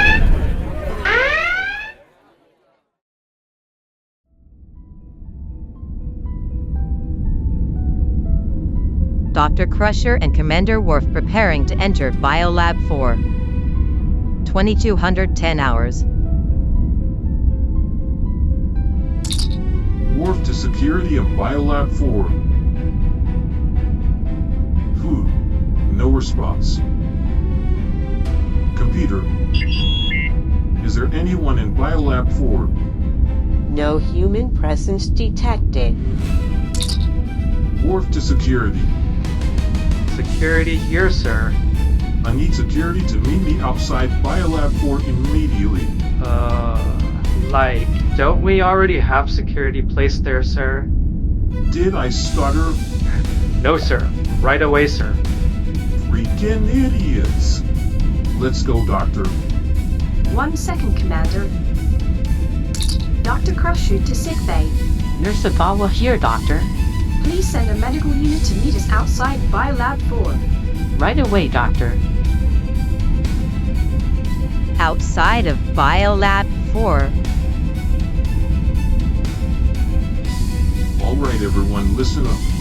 No human presence was detected in the biolab, so be careful. Security, we enter on the count of 3. Wait a minute, Commander Worf. We don't need to go into the room phasers blasting. Oh man, we got excited for nothing. Yeah. I really need to shoot something, Doctor. The forge has really got on my nerves more so than usual. Remember, Worf, there are eggs in there. We need to use caution. Let me scan with my tricorder first. These readings are strange. Let's use the internal sensors to scan the room to get a better idea of what's going on. Computer, please scan for all life signs and scan for any residual DNA. Doctor? If the security team is dead in there, the DNA scan will reveal their presence. Hey, no one said anything about anyone dying in there. I'm out. Shut up, Ensign Laboriel. You do as you're told. Yes, sir. Computer, display the results on this monitor. Oh dear. May science bring them to become one with the universe. Worf, your security team is dead in there. I'm sorry. Well, that'll be a lot of paperwork. I mean, oh no, that sucks. Uh-huh. Well, strangely, only some bones and blood are remaining. I'm also detecting the eggs. No, wait. This isn't possible. They've already hatched. And it looks to have about a month's growth. That's about a 3,000% increase. And one of them is much bigger than the others. It has grown over 10,000%. Let me check their metabolic processes and any strange readings. Wow. Okay. I think I found out what happened. They, especially the large one, have absorbed large amounts of Nadion radiation. You mean like what is using phasers? Exactly, Commander. And remember when you stunned Commander Riker? Yeah, that was totally awesome. Anyways, the Nadion particles must have been absorbed by the eggs and somehow exponentially stimulated their growth. That's why within hours of getting stunned, Riker was doubled over in pain. The eggs hadn't grown yet when we removed them, but certainly had caused biochemical trauma to the Commander. As for the larger one in there, I presume one of your officers attempted to stun or kill one, but ended up feeding it essentially instead, causing rapid growth. That means energy-based weapons are out of the question, Commander. What? Then what are we supposed to use if we need to defend ourselves? Well, normally I'd recommend a Necessine gas or some other tranquilizing agent and send it through the life support system, but without studying one of these babies first, we can't risk killing any in the process. I'd recommend a more ancient projectile weapon, like something chemically propelled. You mean like a gun? Exactly. And obviously melee weapons work too, like your bat'leth. But remember, they're still babies. The weapons are just for self-defense. But Doctor, 2 of our crew may have been killed by these things. Maybe so. But we need to go in, assess the situation, and then find a way to contain the babies so that we can deliver them safely back to the home. Fine, Doctor. But why doesn't Commander Riker deal with this? He's technically their father after all. That may be, but you know he's pretty useless. Especially since he's still recovering. And you're one to talk. You practically abandoned your son Alexander with your parents when he was just a young child. I lead a warrior's life, Doctor. It's not the best to raise a child. Besides, now that he's an adult, I can have a halfly decent conversation with him, and he's more interesting, I guess. Oh, Worf. Alright, team. We need to go to the main armory and replicate some guns. As you heard, phasers are out of the question. Let's go. We'll be back, Dr. Crusher. In the armory, 2220 hours. Okay, let's see what schematics the industrial replicator has installed that we can use. Since we don't know what we're up against, we need all the firepower we can have available. Let's get a machine gun. An AK-47 looks nice. And this flamethrower just in case, of course. And I still have my necklace. But what about what Dr. Crusher said about not killing those babies? Hey, if they come straight at us, it's self-preservation. But unfortunately, we can't shoot at them otherwise. Aw, man! Yeah, I know. Okay, pick those weapons up. Let's go. Back in front of Biolab 4, 2245 hours. What in electromagnetism's field is all of this? You couldn't replicate a few handguns or a simple rifle? And a flamethrower, Worf? Really? Better safe than dead, Doctor. Oh, very well, but only fire as a last resort. While you were in the armory, I replicated this container that can be used to contain one of the babies for study.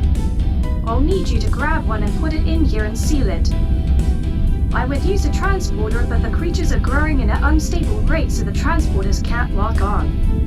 Yes, Doctor. Alright. Men, we go in and assess the situation. Fire only for self-preservation. I'll try to capture one. Once it's captured, we leave. Got it? Yes, sir. My medical team and I will be right outside here should you need us. Good luck.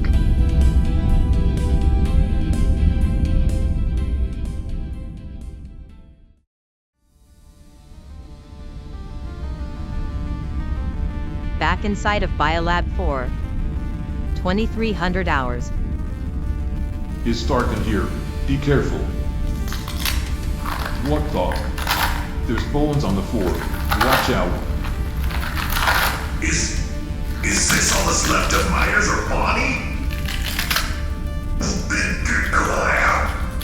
Get a hold of yourself and act like a man. Or better yet, a warrior. Yes, sir. I see a hole on the left wall. Like something chewed or burrowed through the bulkhead. It looks like it's covered in acid. This isn't good. That means some have escaped into other parts of the ship.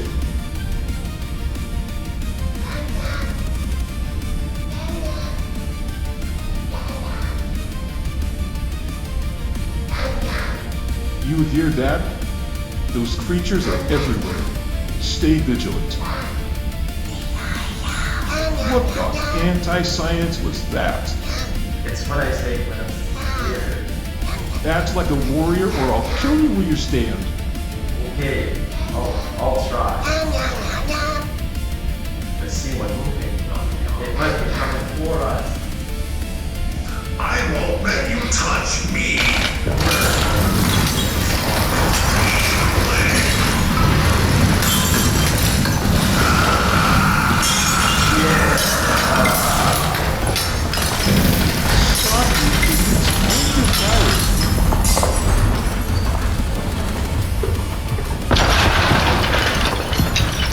What have you done? Just ended ourselves together. We're warriors now. Yeah, we're heroes. I'm so will require for this. None of the babies were going after you. All you had to do was stand there. And look what you did to this room. It's completely destroyed. But we saved the day, right? Yeah, you should get a promotion for this for sure. Wow, awesome! What? No. You'll be lucky if you're not court-martialed for this. You're just jealous because I killed more of them than you, Commander. Well, I killed even more than you. Not all. Yaha! Science gives me strength not to kill these two imbeciles. Oh, here's one of the babies. It's injured but still alive. Okay, I've got it sealed in the container. That lab equipment looks like it's about to explode. Let's get out of here while we're still here.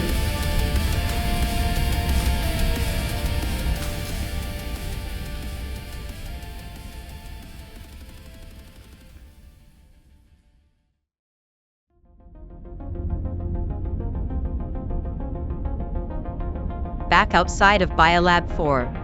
2320 hours.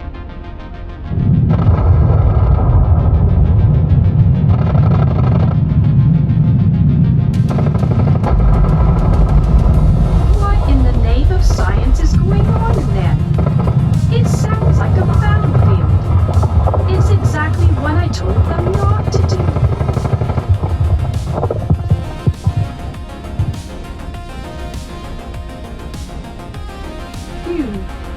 The noise seems to have stopped. Hopefully that means they're done in there. Here we go, Doctor. It's injured but still alive. Now you can do your test. I'm sorry, but these two morons got scared and started shooting up the place. We're warriors! And heroes. No, you're not. No, shut up. Doctor, there is a hole in the bulkhead made by the creatures using what seems to be a type of acid. Some seem to have escaped into the rest of the ship. Okay, thank you, Worf. Let's surround the room in a bioforce field for now. It will keep the rest of the babies from escaping. Bioforce field? Yes, it is similar to a normal force field, however it doesn't harm anything that touches it, and it also is hermetically sealed to prevent bacteria and viruses from escaping, in the case of the quarantine. Computer, set up a level 10 bioforce field around Biolab Core. Chief Medical Officer's security code, Theta 42 Epsilon 9, activate. Okay, Worf, I have to take this baby to sickbay and run tests to see what means we have to safely incapacitate them until we can reach Flora 2. It's up to you to find and safely, if possible, retrieve the escaped ones. I'll try to devise a way to scan for them, and I will let you know when I have something. Alright, thank you, Dr. Crusher.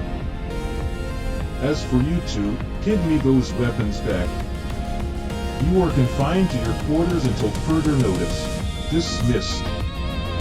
Oh, this must be so they can set up on a war zone for promotion for bravery and heroism. Yeah, obviously. This is so exciting, I can't wait. Yeah, it'll be so awesome.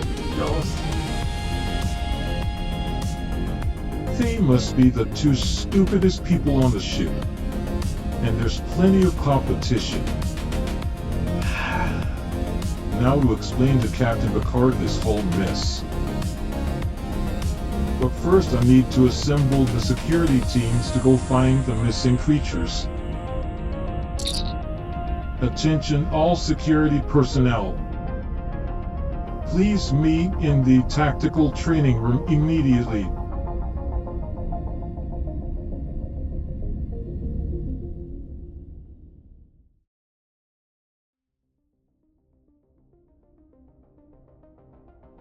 Tactical Training Room. 2345 hours. Alright everybody, thank you for coming. As all of you know, in Biolab 4, an incubator's containment failed, and the creatures got out. You mean Commander Riker's kids, don't you? Yes, Harrison, that's technically true. But what you may not know is that they killed Bonnie and Myers a couple of hours ago. What? No way. Holy science, that really sucks.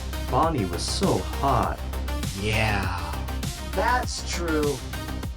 Well, I really didn't like Myers very much, so I'm totally cool with him being dead. Bonnie was pretty chill, though. Yeah. Yeah, Myers was such a loser. Serves him right. Totally. Yeah, you're right. Now that Bonnie's dead, that only leaves Jenkins as the only remotely attractive chick in security. I'm standing right here. Yeah, I know. Wow, seriously guys? These were your teammates. Show some respect. Anyways, I took Ensign Laboriel and Thurman with me to investigate the biolab and discovered a hole in one of the bulkheads likely made by a type of acid the creatures produce. That means there are likely a number of the creatures in other parts of the ship. We will need to search deck by deck and contain them, however, we can't use phasers as they absorb Nadion radiation and grow bigger. That leaves weapons such as guns or melee weapons for defense. Our goal is not to harm them unless it is a matter of self-preservation. I have replicated containment units that Dr. Crusher says should hold them safely. I've also replicated nets made of graphene that hopefully can withstand their attacks to help you capture them. For defense, I have replicated rifles, handguns, clubs, swords, and a few other weapons to protect yourselves. You will be in teams of 2 so you can keep an eye on each other. Any questions? Yeah, where's Laboriel and Thurman? You said they went to the biolab with you. Why aren't they helping? Because they've both been confined to quarters for being cowards and disobeying orders.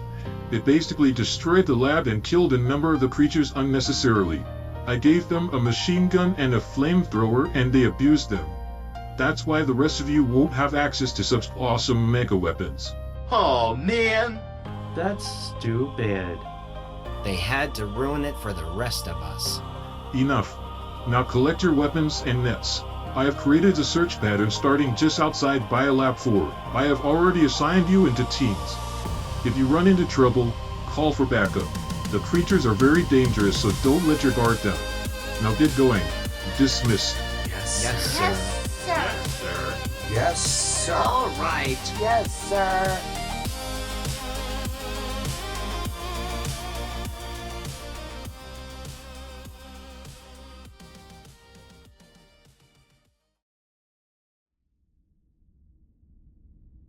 A random corridor on the way to the bridge, 010 hours. I should probably go and inform Captain Picard about what happened in the biolab. I'm really not looking forward to this. Might as well make my way to the bridge.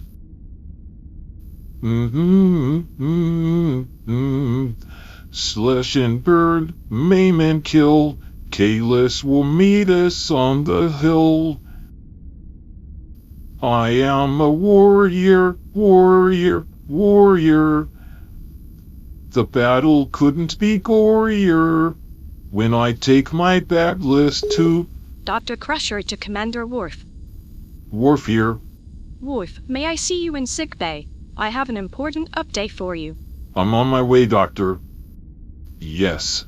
Hopefully she found something useful to help fix this mess.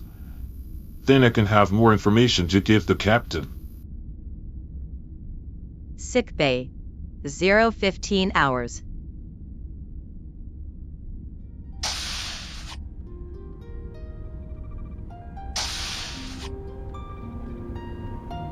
You said you had an update, Doctor? Yes, Worf.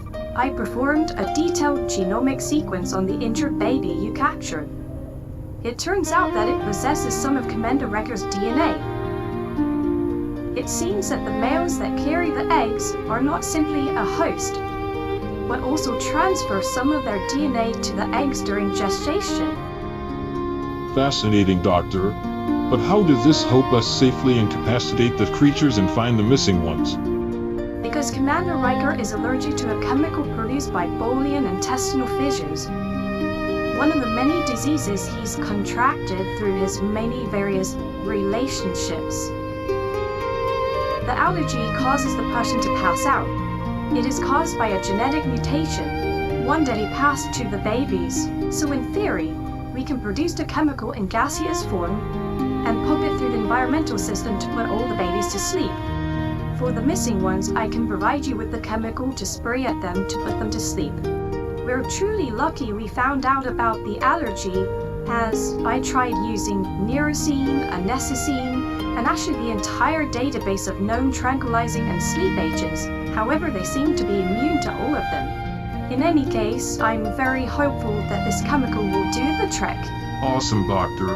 Please let me know as soon as you have the chemical synthesized. Absolutely, Commander.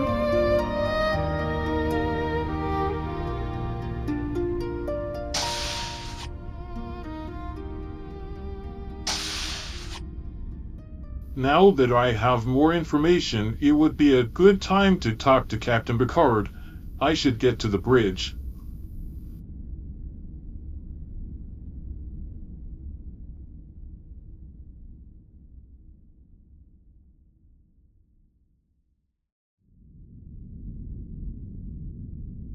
Bridge.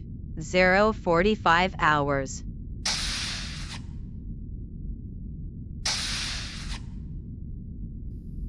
Lieutenant Wiesner, please play Worf's suspenseful music mix, track 5, followed by track 14 and 29. Yes, Commander. Commander Data, is Captain Picard in the ready room? No, I believe he is in his quarters. Is there something I can help you with? Well, I have an update about the biolab incident, and I believe he will want to know as soon as possible. Ah, I see. Would you like me to notify him that you need to speak to him right away? Yes, please. Better you than me. What do you mean, Commander? He might be really ticked off about such a late meeting, so I don't want to get on his bad side or get yelled at. You know, now that I think of it, maybe I should just wait until tomorrow. Forget I said anything. Commander Worf, if the information you have is important to the safety and well-being of the ship and its crew, then you are obligated to let the captain know. Well then, if he gets mad, I'm telling him that you insisted on it.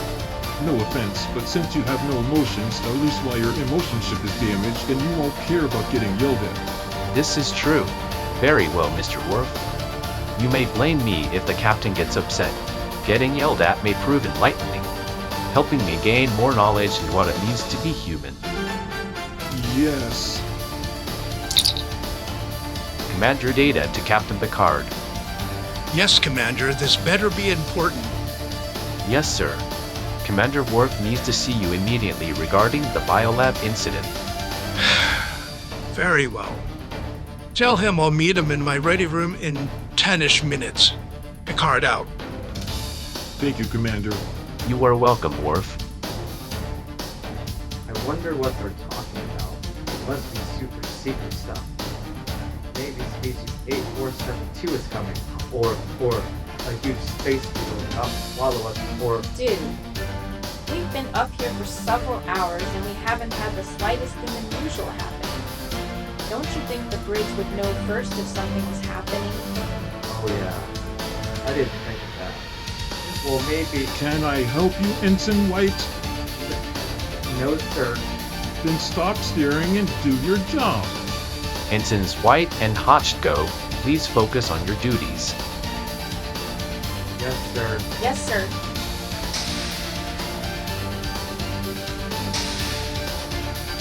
Captain on the bridge. Oh, nice, suspenseful music. Lieutenant Wiesner, please pipe it through to the ready room, too. Yes, sir. All right, Mr. Worf, let's get this shindig started. Let's go to the ready room. Yes, sir.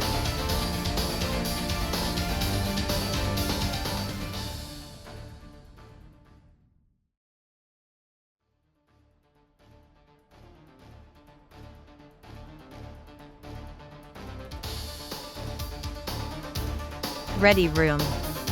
100 hours.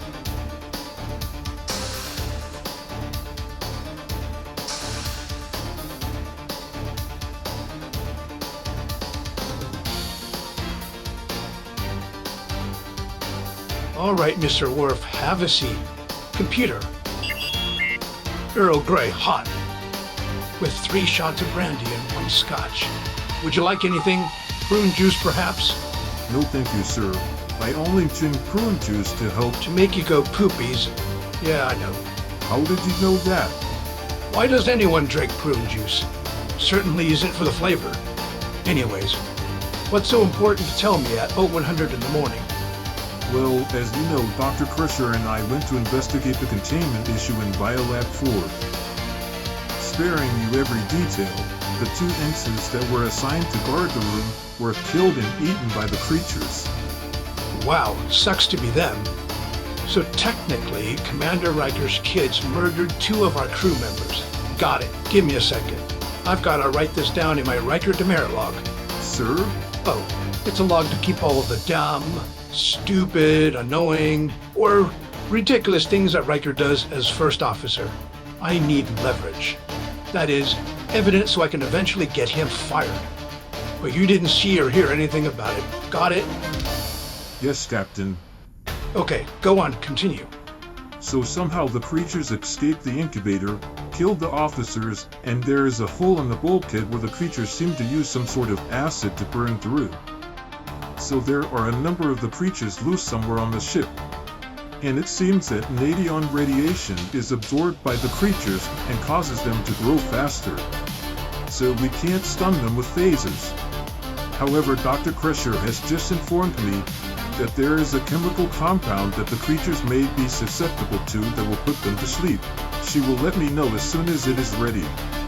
And I should inform you that the ensigns Laboriel and Thurman were confined to the quarters for destroying the biolab and unnecessarily killing some of the creatures. So some of Riker's children were murdered after 2 of our people were themselves ruthlessly killed and then eaten. Sounds like justice to me. Your security officers sound like real warrior material. Heroes, in fact. Captain, you can't be serious. No, of course not. They're total losers. Punish them accordingly. I don't care what happens, however, to those creatures. It's Riker's fault they're even in here in the first place. And if their deaths make any impact on him, then maybe he'll think about the consequences of his actions for once. There's one more thing, Captain. I am the one responsible for the whole situation in the biolab. I take full responsibility and am prepared for the consequences. What makes you feel responsible, Commander? Well, remember when I mentioned that the creatures feed off Nadion radiation? Well, as I was walking Commander Riker to the brig, he bit me and took off running. I proceeded to stun him as a result. Yeah, I heard about that. Serves him right. Wish I'd seen it. Must have been totally awesome to see him go down and twitch and flail about. Haha! Yes, it was truly epic. But sir, being that he was pregnant, stunning him caused the eggs to grow and mature faster, by at least 3,000%. So you see, I'm responsible. No wonder he was wailing like such a crybaby. No, Mr. Worf, Will Riker is responsible. He chose to take risky behavior and got himself pregnant again. And then he chose to run away instead of going to the brig like a man. You did what you thought was necessary to protect the ship and crew. All of which sound like rational, logical decisions. Don't blame yourself, Mr. Worf. Yes, sir. Thank you, sir. Of course, Commander. Dr. Crusher to Commander Worf. Here, Doctor. I have the chemical compound I mentioned earlier. It is ready to be deployed. Excellent. Thank you, Doctor. Dr. Crusher, I'm here with Worf in my ready room. Can you connect to my primary monitor here? Certainly. One moment. Okay, done. Thank you, Doctor. When were you planning to dispense the chemical into Biolab 4? I was going to confer with Worth about it. Well, I see no point in delaying it, do you? Go ahead and do it. Can you monitor the lab sensors, assuming they still work, from sickbay? Yes, Captain. Great. Please transmit the Biolab data to my secondary screen. Of course. Let's see. Okay, here it is. On the screen you can see the number of babies is 64. That means there are 35 babies outside of the biolab and 1 is here in sickbay. The monitor also displays heart rate, respiration, and a few other vital signs. We will be able to see if and when the chemical gas takes effect and the babies pass out and fall into a deep sleep. Okay, Doctor, please proceed. Alright, here it goes. I see some numbers going down on the monitor. I assume that's a good sign? Yes, it looks like it's working. Just a little longer and all of the babies should be asleep. Doctor, will my security team be able to pick up these creatures without waking them up? Yes, Worth. They will be in a deep sleep. Only a stimulant hyperspray can wake them up. The compound should work for at least 10 hours. I have a medical team setting up a new containment unit in Biolab 2. That will be much stronger than the one we had in Biolab 4. They should be done in a few minutes or so. You may direct your security team to take the babies they captured there. Also, make sure they come by sickbay to pick up the chemical spray, or have someone come by to pick it up and dispense it among your staff. And of course we need some security to help pick up the babies from Biolab 4 and bring them to Biolab 2. And finally, a security team stationed inside Biolab 2 just in case. Yes, Doctor, I'll actually do that right now. Commander Worf to security. Robertson here, sir. Lieutenant Robertson, please do all of the following. Have all search teams bring their creatures to Biolab 2. Have someone go to sickbay and pick up the chemical spray and dispense it to all teams. Assign 2 or 3 personnel to bring the creatures from Biolab 4 to Biolab 2. They are fast asleep and shouldn't wake up.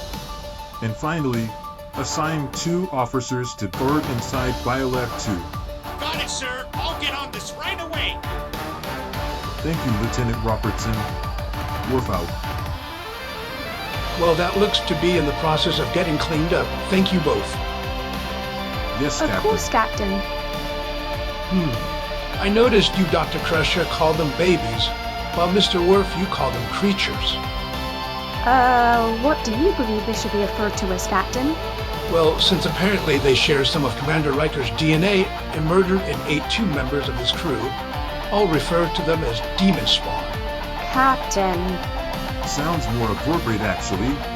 Well, I'm still going to refer to them as babies regardless. You do that, Doctor. It's demon spawn for the rest of us. Right, Mr. Worf? Absolutely, sir. Science preserve us. Now both of you get some much-deserved sleep. I'll schedule a staff briefing in the conference room for 1100 hours. It's late and I need my sleep. Thank you, Doctor. Good night. Good night, Captain. Picard out. Data can stay on shift for a few more hours. Having an android second officer has its privileges. Data's such a tool. You got that right. Mr. Worf, thank you. Dismissed. And good night. Yes, sir. You too, sir.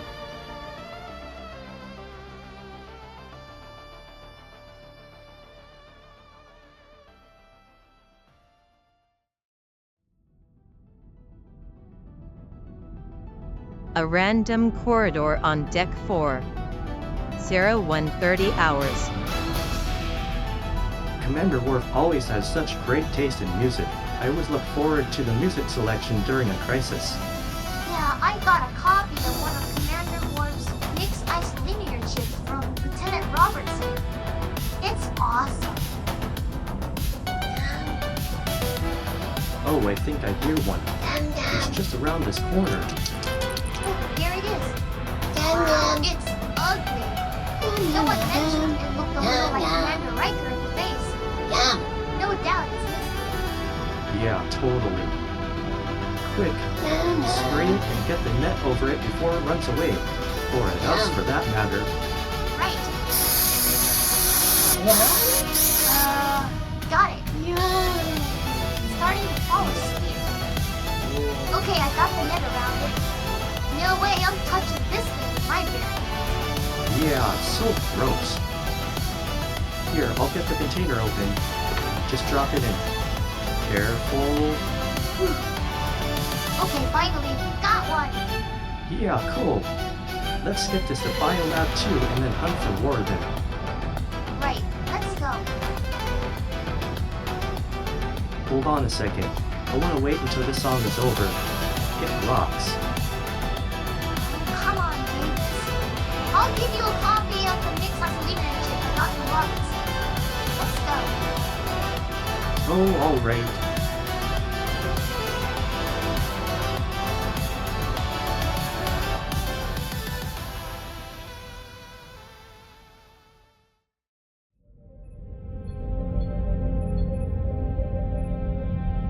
Bridge, 1045 hours.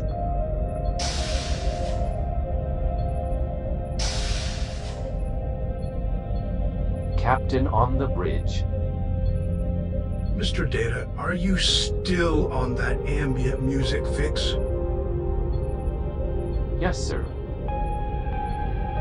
It doesn't make any sense. The music has no real rhythm. The instruments are undefined. I just don't get it. When I take over the bridge after our meeting, put back the appropriate music. Got it? Absolutely, sir. Finally. He's only 2 hours late. What was that, Ensign Levy? Do we have a problem? No, sir. Sorry, sir. Get back to work, loser. Actually, no. Get off my bridge, you sorry excuse for an officer. Yes, sir. Go report to waste extraction immediately. Okay, sir.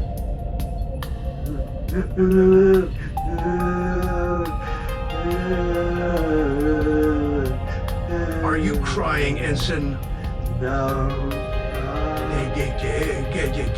I'm Ensign Levy and I'm a loser. And I'm trying, little baby. Pathetic. And what's that on your shirt? Like a DeMar lives? What? What's that supposed to mean? Wait a second. Turn around. Ah, and there it is. Within my heart.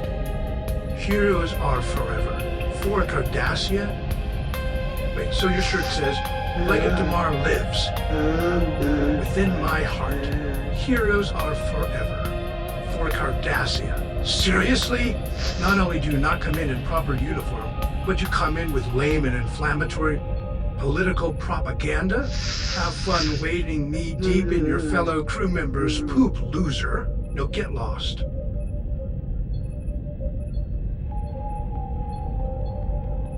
Well, that was an unpleasant start to my day. You're still here? What's wrong with you? Get out of here. And next time you wear a bow tie while on duty, I will strangle you with it.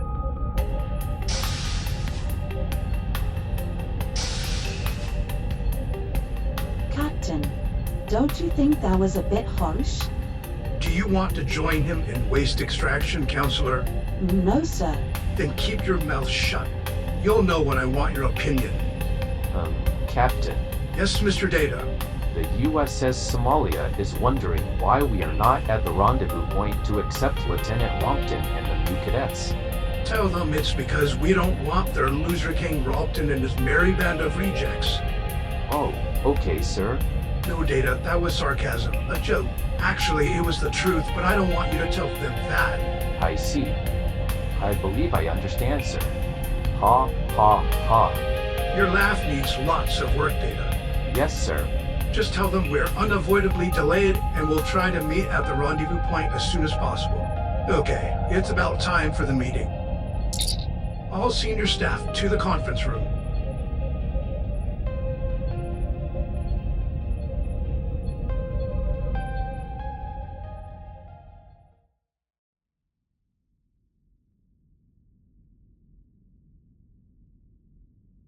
conference room, 1100 hours.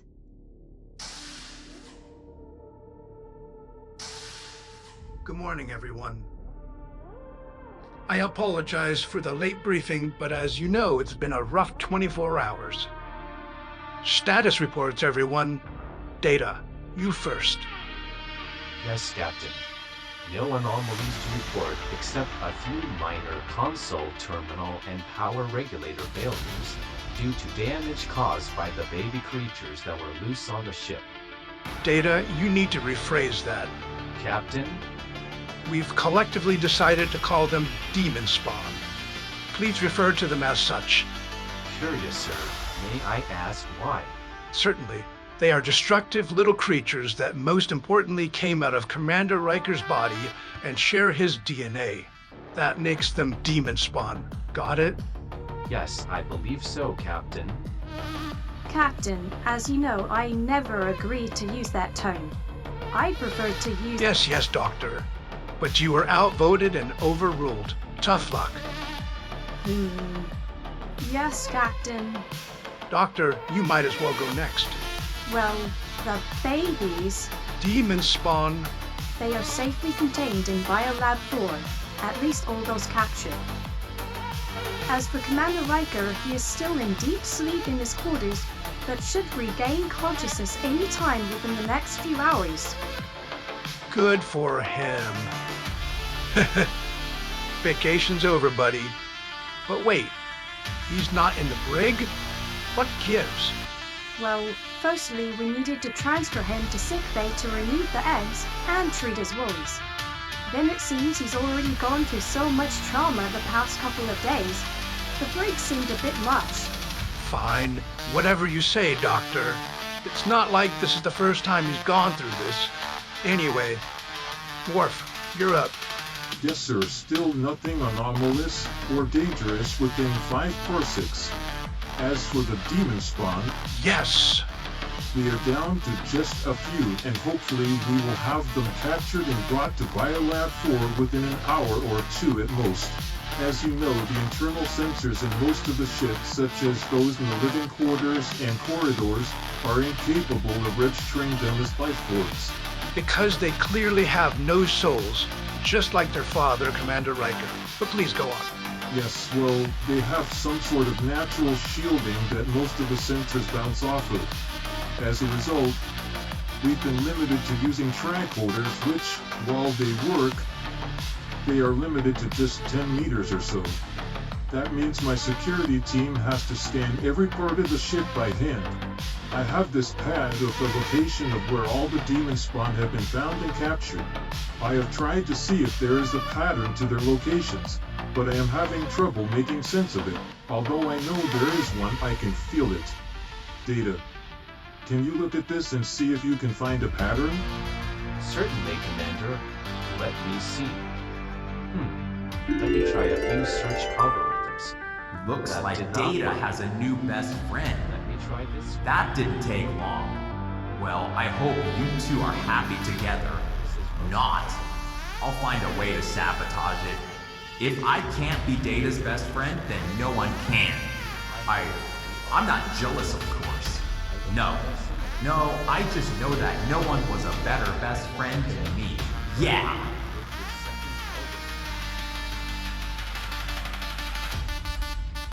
While the two of them are trying to figure that out. Maybe the real reason I have no friends is because everyone knows they're just not good enough for me. But I suppose I can let them know that I can come down a little closer to their level. You know, to make them feel better, to give them the privilege of being friends. Jordy. Yeah. Hello. Hey, loser. Holy science. What did he ask me? Oh, just say what you always say when you're not paying attention. Yeah, that'll work. I'll get right on it, sir. Great. I'll be checking your progress, Commander. Whew, that was a close one. Oh, gravity's pull. What did he say? What did he want me to do? I can't ask the captain because then he'll yell at me and know that I wasn't paying attention. I can't ask Worf because it'll prove to him that I'm not a warrior. I can't ask Data because he's no longer my friend. And I don't need him or Wanda's help. Yeah. I can't ask Counselor Troy because she'll add up my counseling sessions to 4 days a week. The doctor, she's besties with the counselor. I can't ask her. What do I do? It's okay. I don't remember most of the things he asked me to do anyways. Oh, science help me. I gotta at least look like I'm paying attention. Focus. Focus.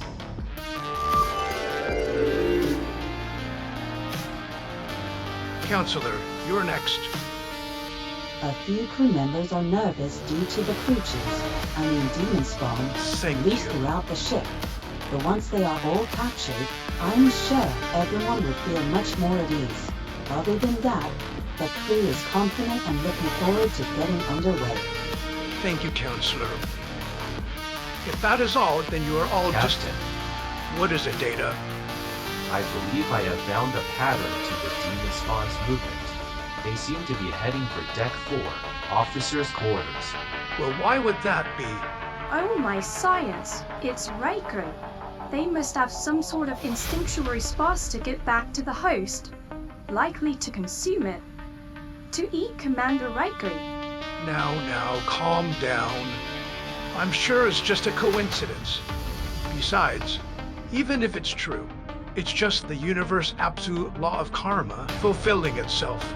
As the law states, for every action there's an opposite and equal reaction, and we get to see it play out right in front of us, and we mustn't interfere. I'm so bored. This meeting sucks. What can I engage in with them? I know. What can I do to really work into this relationship? I can spread false rumors about how painful it is. I could also try to poison Worf. Oh, but he might taste it and spit it out. Oh well. What else can I do to try to ruin their best friendship? Oh, I know. There's only one thing for sure that I know Worf is susceptible to.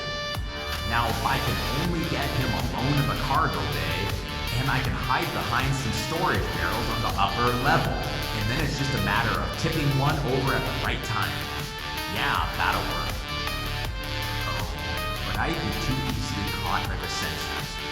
And if I disable them, they could point the finger at me as the most likely suspect. Wait, I know.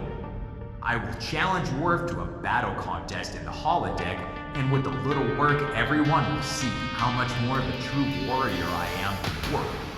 Then I'll have people begging to be my best friend. I can have more than one best friend.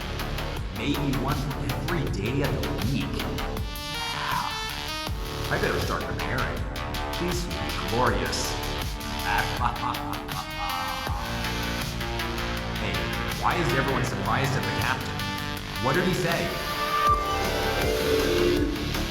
The captain.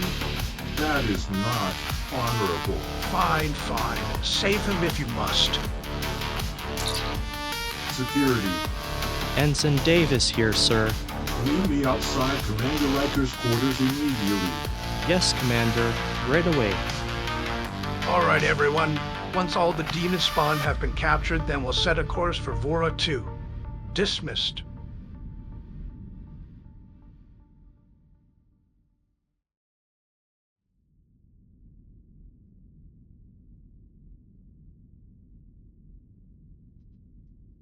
Commander Riker's quarters, 1115 hours.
I feel like I've been asleep for days. I had such a nightmare. I was screaming in pain while stuck in the brig. Totally not awesome. Just glad it wasn't real. Huh? Who's there? If you're asking me if I'm yummy or telling me I am, then you're right on both counts.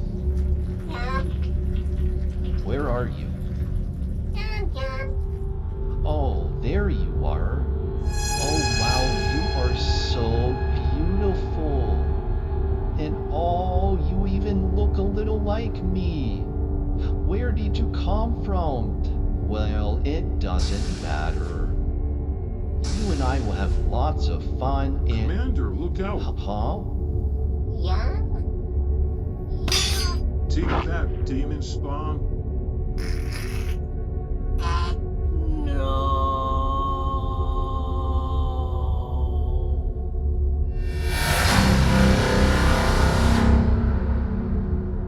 What have you done? It was so beautiful. It was so beautiful and precious. Commander, that thing was about to eat you. What? No, it just wanted to say hi. Yeah, no. A number of those creatures got loosed in the ship, and I lost 2 security officers to them. Then I guess I'm in your debt, Worf. You're always so honorable and always protect your family, friends, and even children. Oh, yeah, I gotta go bye. Oh, he's so modest that he got embarrassed and left. What a great guy. I suppose I should take a sonic shower and get a cleaning crew to clean up all the blood in the carcass of this fiend that Worf saved me from. Then I'll make my way to the bridge. Obviously, I've been out of the loop. Adorable little creatures loose on the ship attacking people? And wait, how did Worf know there was one of my quarters anyway? Oh well. Hey, there's a hole in the wall. Guess that's how it got in. Let's get that fixed. Alright, time to get cleaned up and super awesome. Let me go ahead and get the cleaning crew before I forget. Computer.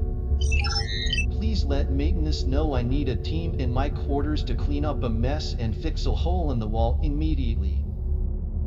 Acknowledged. Maintenance crew notified. I hope the captain is in a better mood today. But I do know that he just had to discipline me for appearance's sake. I mean, it's not like this is the first time I broke the universe or whatever. Besides, maybe I fixed the universe. Yeah, totally. Anyway, I could tell that the captain didn't want to be mean to me or send me to the brig. There was this twinkle in his eye that said to me, hey, I love you, man, and you're my best friend. But I have to look tough and pretend not to show favoritism to my best friend, my number one, as he calls me so affectionately. His eyes also said, I'd die for you, bro. If you ever want to be captain, just let me know and I'll retire, or swap places with you. I even die for you, Will. That's what his eyes were telling me. Anyways, time to get myself together. I need a really awesome song to sing to while I get myself ready. Computer. Please play my favorite song. Without the main vocals, I'll be singing those.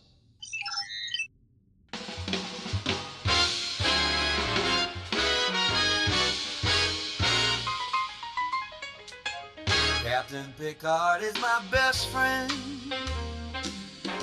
Every woman wants me.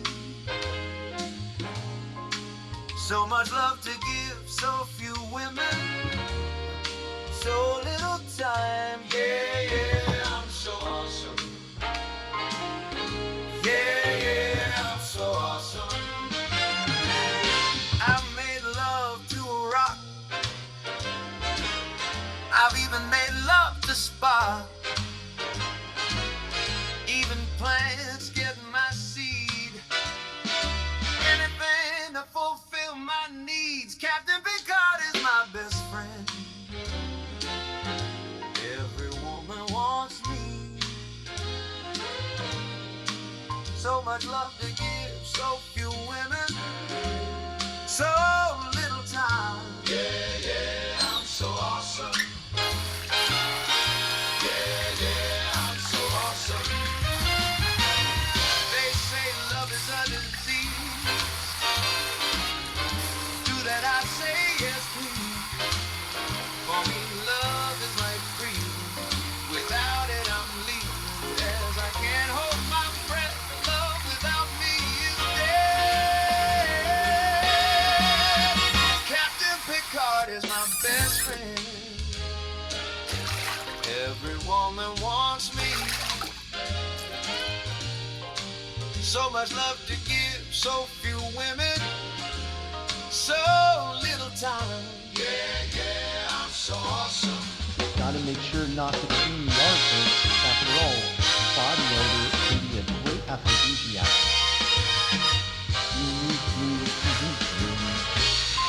Yeah, yeah, I'm so awesome. Yeah, yeah, I'm so awesome.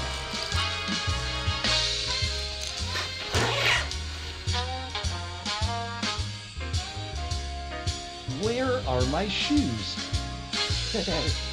There they are. Singing this song always puts me into an awesome mood. Now it's time to get to the bridge.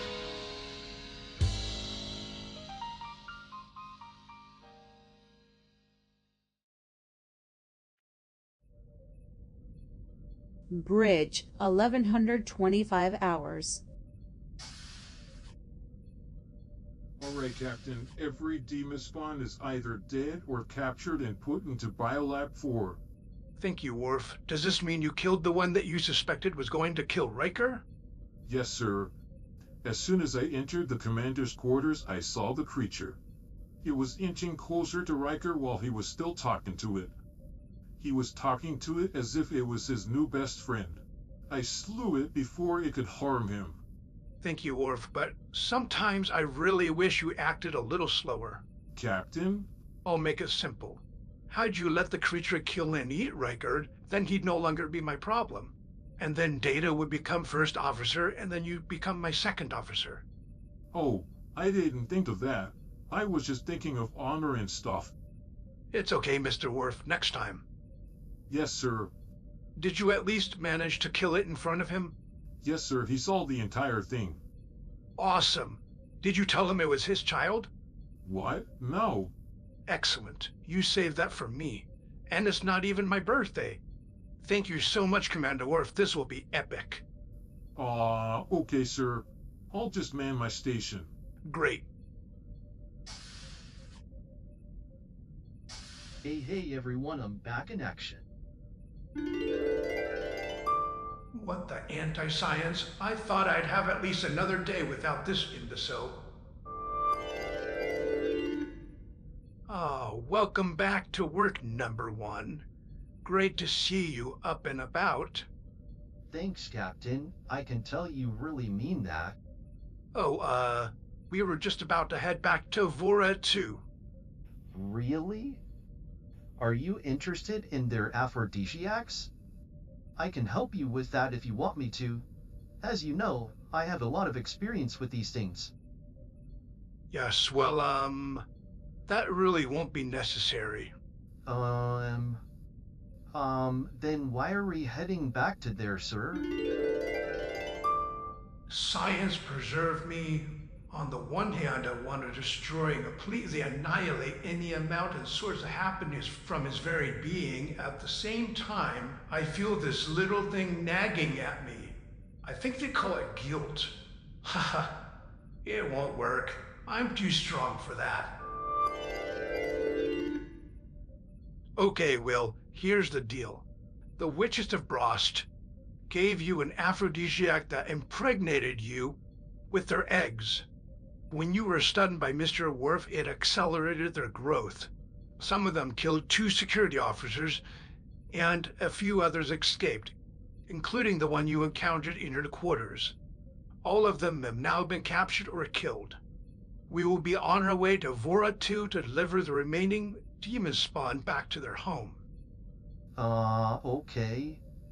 But why did I feel such a strong familial connection to that creature? And why did it resemble me?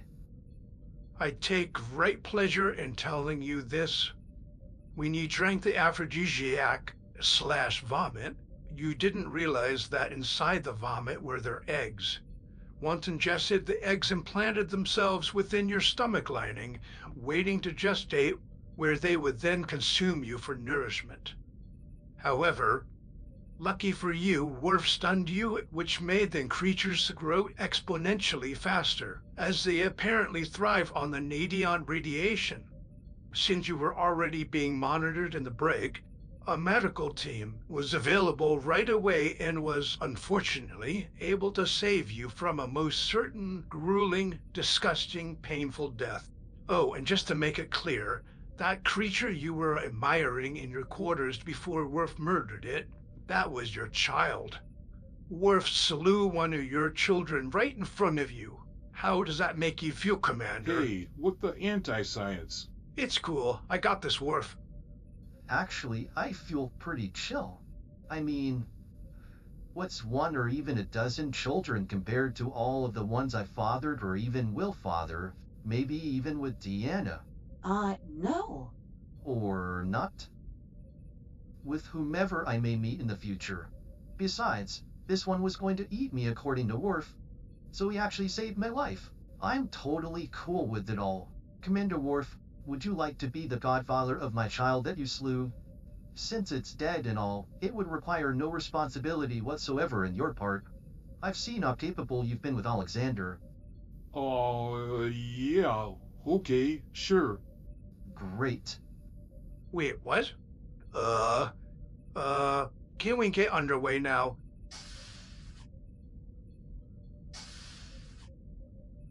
Hey, Worf, there you are. Really? Counselor, you've really stepped in it this time. Yes, Captain. I challenge you to a contest to see who can slay the most monsters in your battle training program within 5 minutes. Are you serious? Absolutely. And the winner gets the title of True Warrior of the Enterprise. Okay, I guess. But are you sure? You're not exactly the warrior type. Don't worry about me. I'm at least twice the warrior you'll ever be. I'll prove it. Okay, gentlemen. If this contest must take place, then it will have to happen before we reach Vora 2, which, how long, Data? Approximately 18 hours, sir. Which means you have less than 18 hours to prepare, and then fight. Okay, cool. Tomorrow at 1900 hours, holodeck 2. Okay, I guess. See you there. At least it'll be a way to pass the time. Helm, get us to Vora 2 maximum warp. Engage.